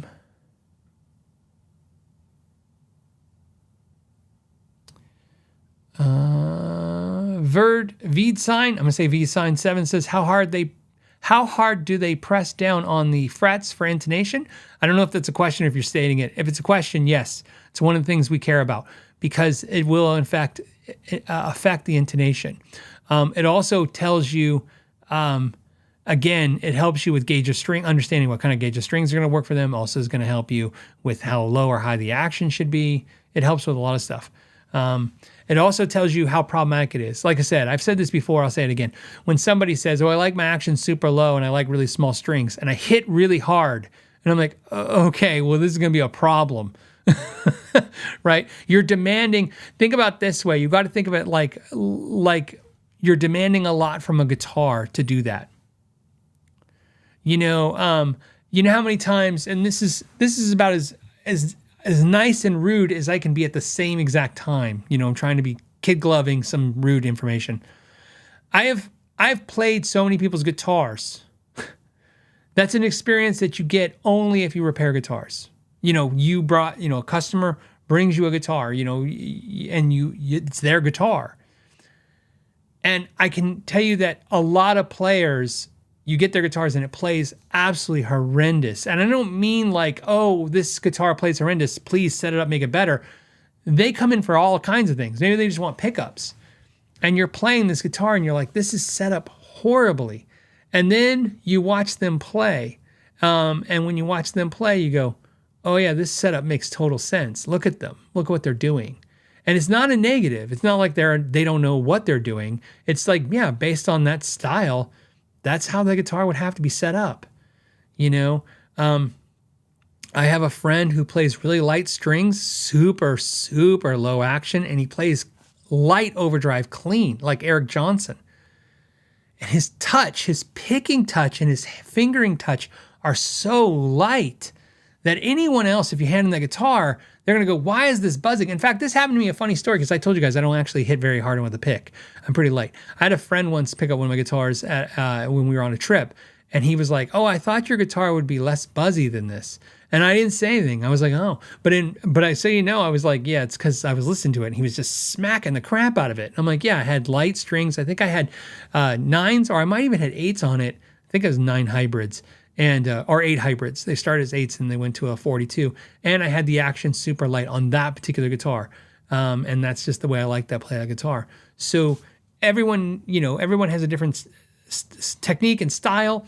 And that definitely puts a different, I don't want to say requirement. It puts a different situation on the guitar. So yeah, some guitars it's tricky.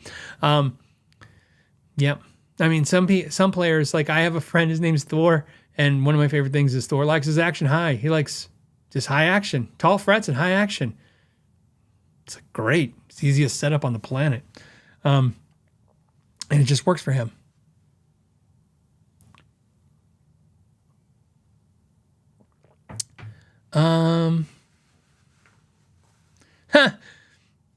Kevzilla says, "I would describe my style as ham-fisted." Yeah, I've heard Dave Freeman mention concrete hands. Some players have concrete hands when they play. I'm like, yeah. But what's funny about that is that it's really a funny thing because some players' style and technique, as Tim Pierce would say, their DNA, the guitar player's DNA, the way they think, the way they play, the way it works for whatever they're doing, and then it's horrible as soon as you take them out of the environment. There was a guy who used to come in our store, and he was in a local band, and they were one of the most, like, I don't want to say prestigious, but they were definitely one of the best local bands. Like when I say best, I mean huge crowds, like they played huge venues. They were one of the most liked bands, and they were pretty much for years going to be everybody was in town was like, this is one of those up and comer bands, it's going to be huge. And so they did good, and they got a lot of radio play, especially local. So again, we would call that hometown heroes. And he said something to me once that was so honest. It really kind of changed me as a person when you hear somebody say certain things like this. And he said, and he was talking to Shauna. He was actually at the store. He was talking to Shauna, and I was there, and we're all talking. And somebody asked him to play something. And he said, I play in a band, and I play in front of, hundreds, if not thousands of people, and I can play all our songs. He goes, but I'm good at that. I'm good at, I can play the music in my band, and we're tight, and we sound great, and I do, but I'm not a virtuoso. So when somebody at a party is like, play me something, nothing I play them is going to impress them. He's like, what am I going to play?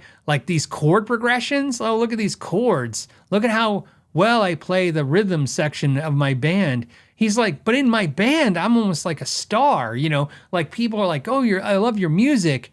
But he's like, but out the context of my band, I'm just this guy who plays boring stuff. And, he's like, but then when this discussion we had, which was great in context, he's like, but then that flashy player that can impress somebody for a second, they're horrible in the band. He's like, you put them in a band and it's like, they're just a, crap show.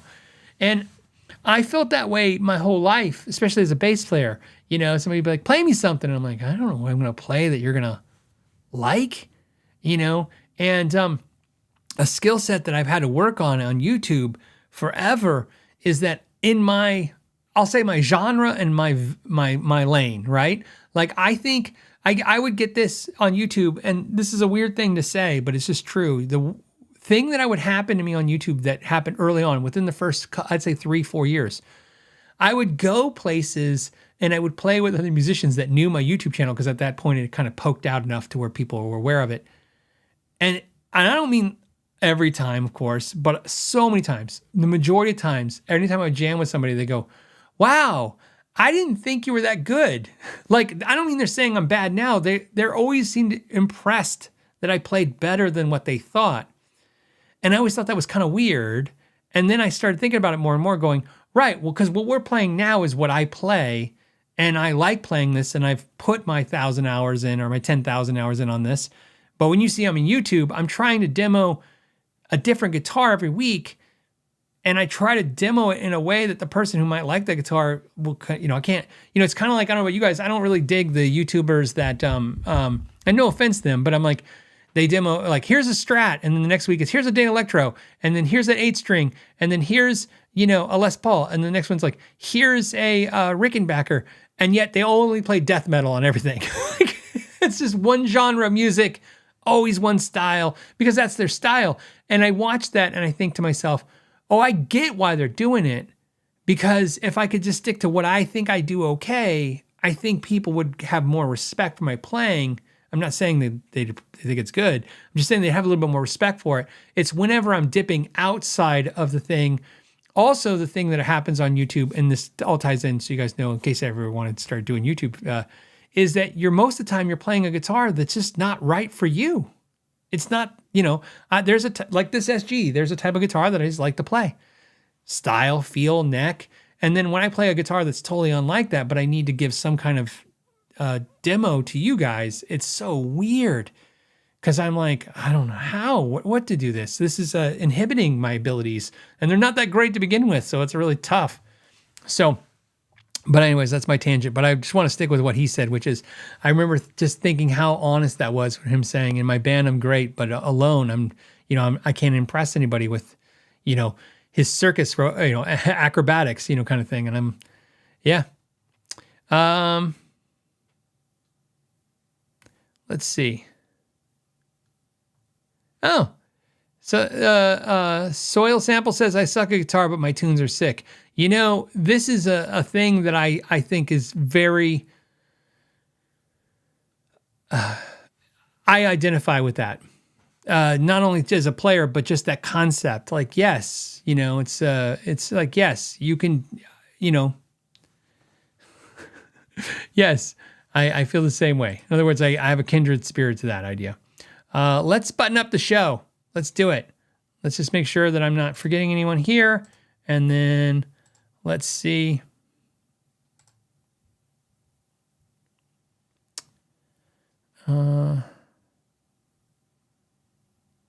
Okay. Here's one. The DBB Dale something, man. You got a long name. Something Badinsky band. Let's give it a shot. The DBB, which I think then is the acronym for Dale Badinsky band. Like the way I see that, Dale, is being a Badinsky means you're interrupting, right? I just want to make sure if I'm getting the vibe of what you're putting down, right? I've heard the term Badinsky a lot, like they're a Badinsky, which means they interrupt, right? So I'm imagining it's the Dale Badinsky band. Dale, right? It says, hey, Phil, any opinion on the upcoming new Epiphone Futura line? I gotta tell you, and you guys hear this a lot from me, I don't pay attention to anything anymore that's new because, I'm not on any of those things. And what ends up happening to us here on this channel is by the time I can get the guitars, everybody's put out a video, and then I'm putting out the video so late that none of you guys care. Because, and I put out the video, and then the comment sections are all the same. Oh, I saw so-and-so did this. Oh, somebody did this 2 weeks ago. Oh, I saw this last month. Oh, I saw this person. Yeah, I watched these 8 people's videos of it. So we're always so behind. But let's take a look from Epiphone. All right.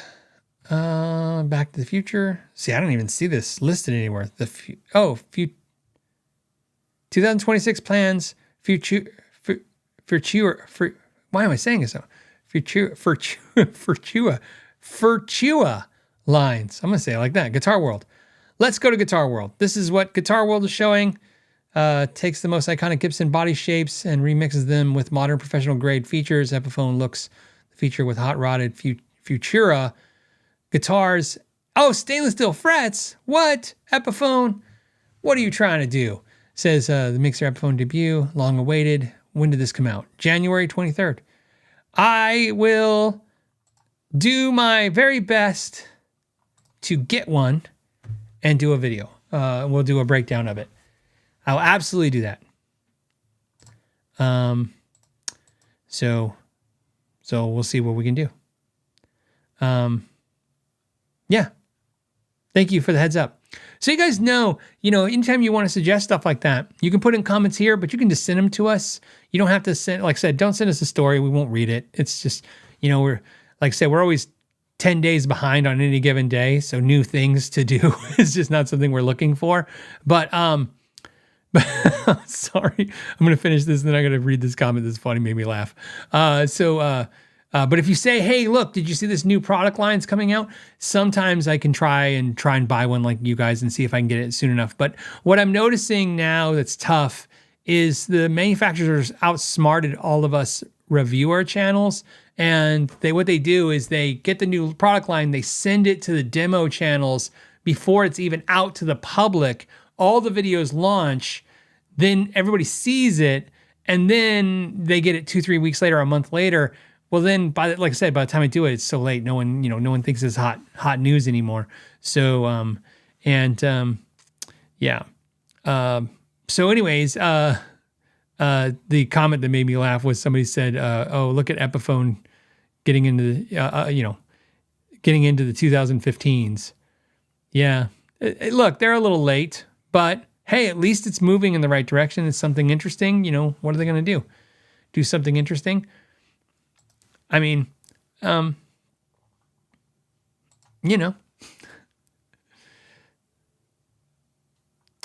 then Bird Rockin' says, hey, thoughts on the Nashville style roller tunematic bridge versus standard?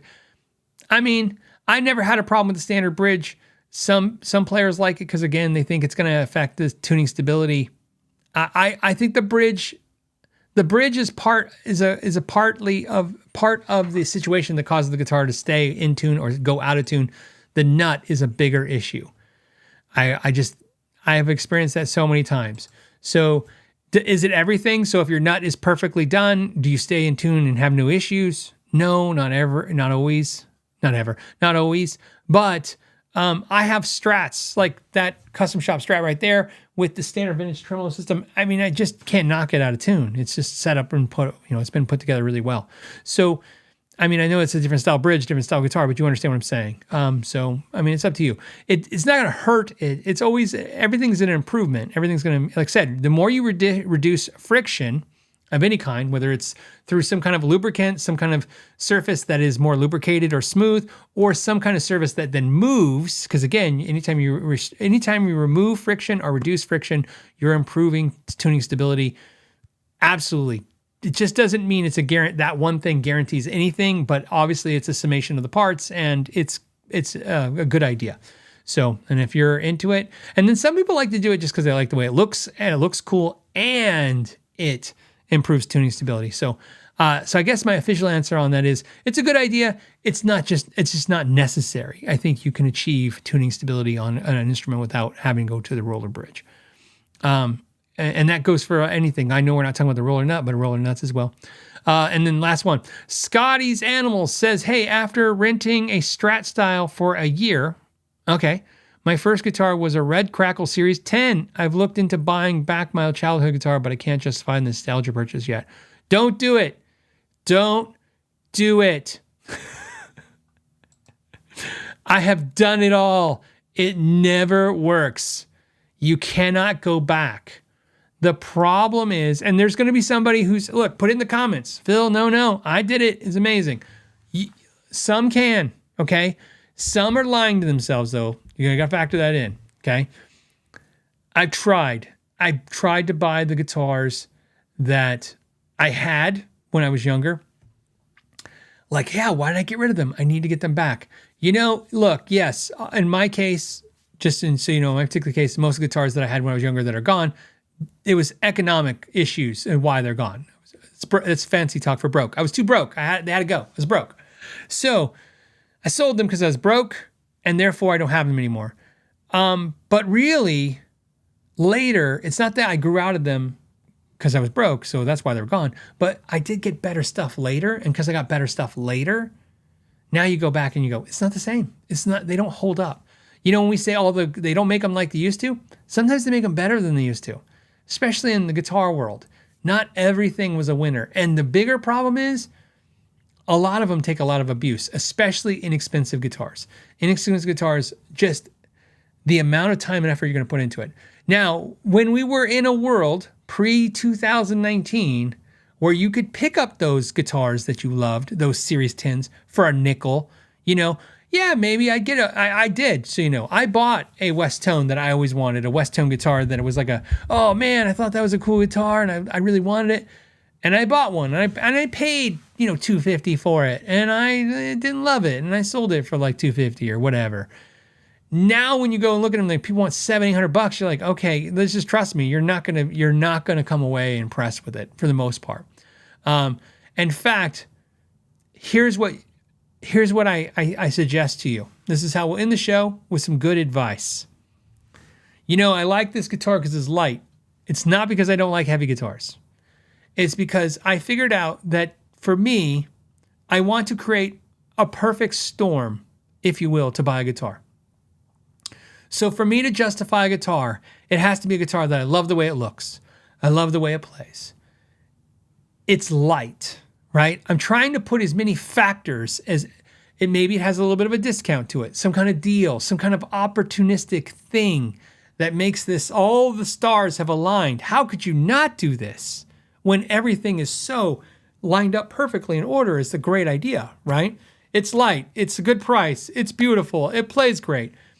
Buy it.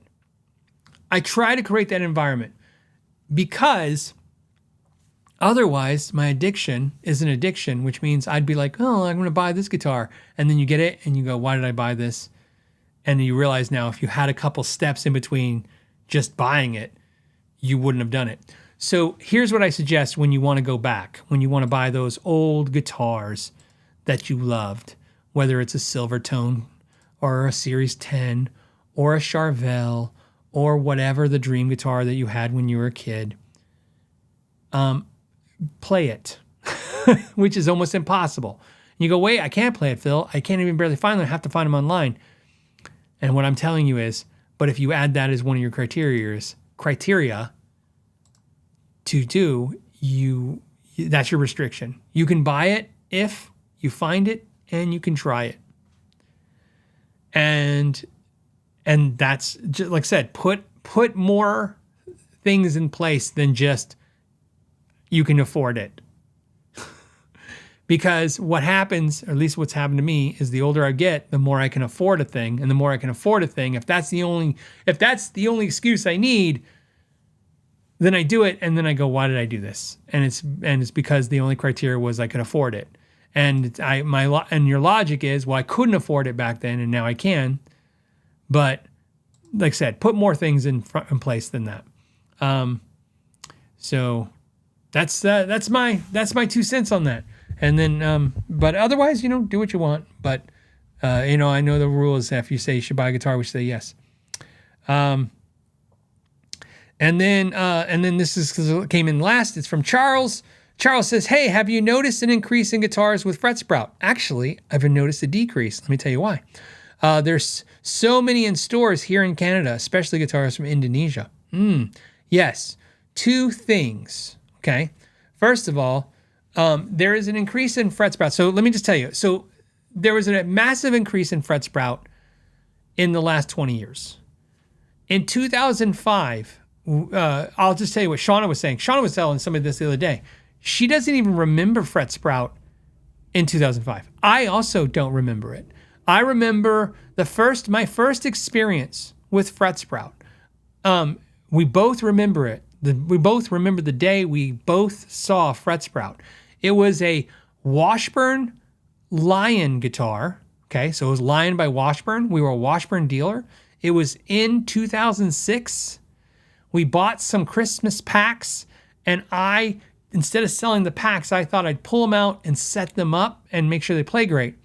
I pulled a Lion by Washburn guitar out, and I was holding the neck, and it was outside the box. And I said, wow, this feels horrible. And I let go of it. I'm out of frame. I let go like this to let it slide back into the box. And it ripped my hand open, and I started bleeding. And Shauna goes, oh my, are you okay? And I go, oh yeah, what the hell? And it didn't cut my hand. It didn't slice my hand. It ripped it. It ripped my hand because obviously the weight of the guitar, I let it go. And I was like, the frets ripped my hand open. And now don't get me wrong. It wasn't like a hospital trip. It was like she went to the grocery store and got some Band-Aids because we didn't have any. And I Band-Aided my hand up. But I was like, what was that? And we started seeing it. I remember that day. And then we'd start seeing it more and more. And it was on Squires. It was always on inexpensive student grade instruments, which makes sense because those instruments are called fast instruments because they're made quickly. We started noticing that they were quickly processing the wood. So in other words, they weren't air drying the wood. They weren't doing the process. I've talked to people now that explain why the new process is just as good. But we know now, I know now, I don't want to say we, because I don't think we have gotten up to this pace yet, but I know now that it's not as good. And it's not that I'm indicting the industry for that. I'm just saying this is the problem. It's not what it used to be. What I'm noticing now, though, that's 20. So in the last 20 years, fret sprout has gotten worse and worse and worse. Yes, epidemically to where, like I said, the CEO of Fender went from,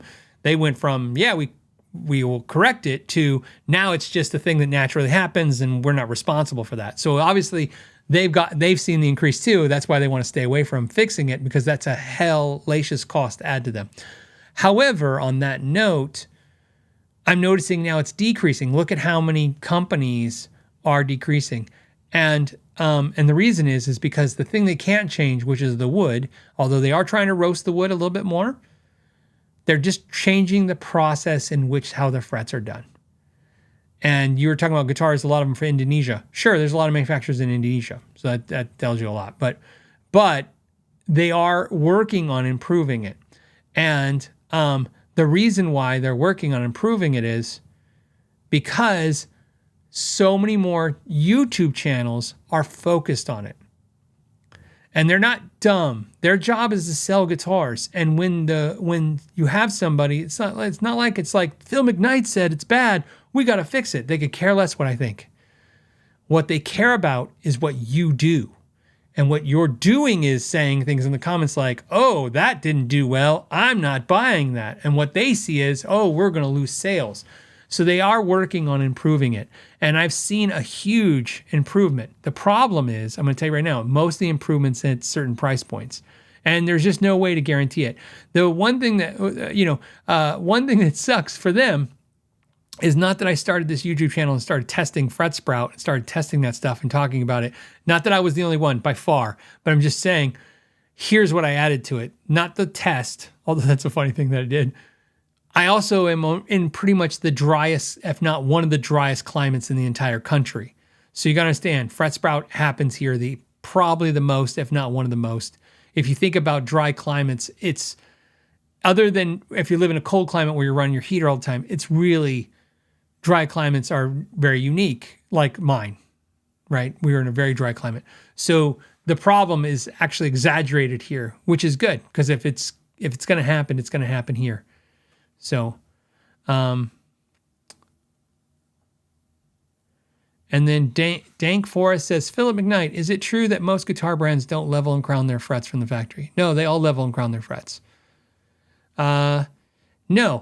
Everyone does everything the same way. It's just how long you do it. So let me Dank Forest 1641. Let me explain it to you this way.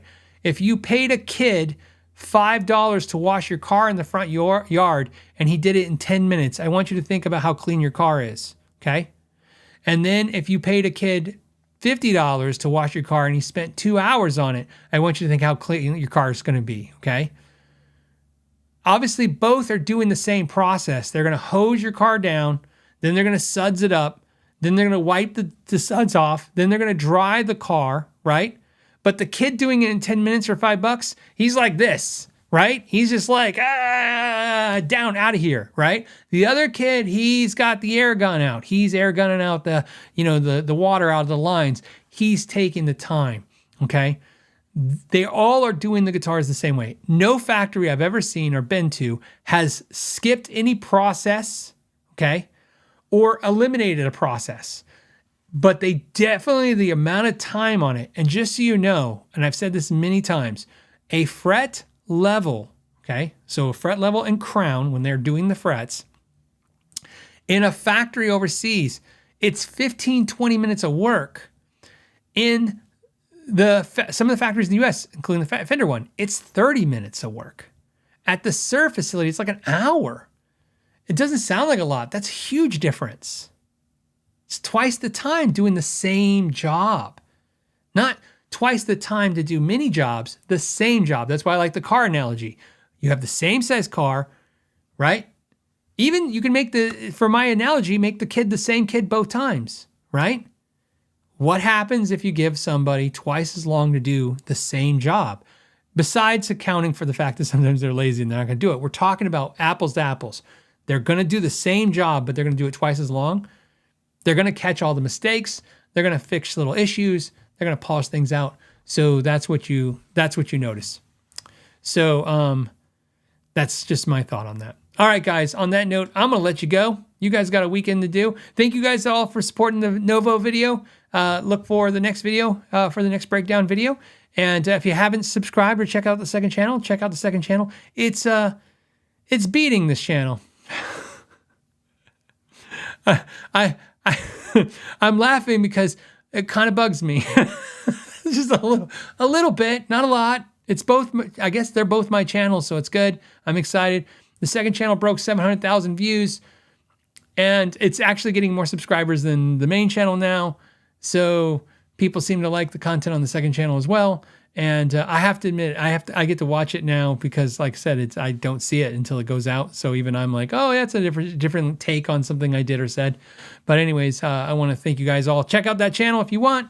Check out the Patreon page if you want to join Patreon. We have not done the bonus podcast or the Guitar Clinic this month, so there's still time.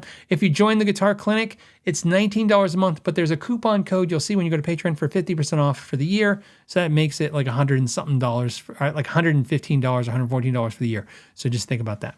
And then on that note, I'm going to let you guys go. Until the next time, know your gear. The Know Your Gear podcast.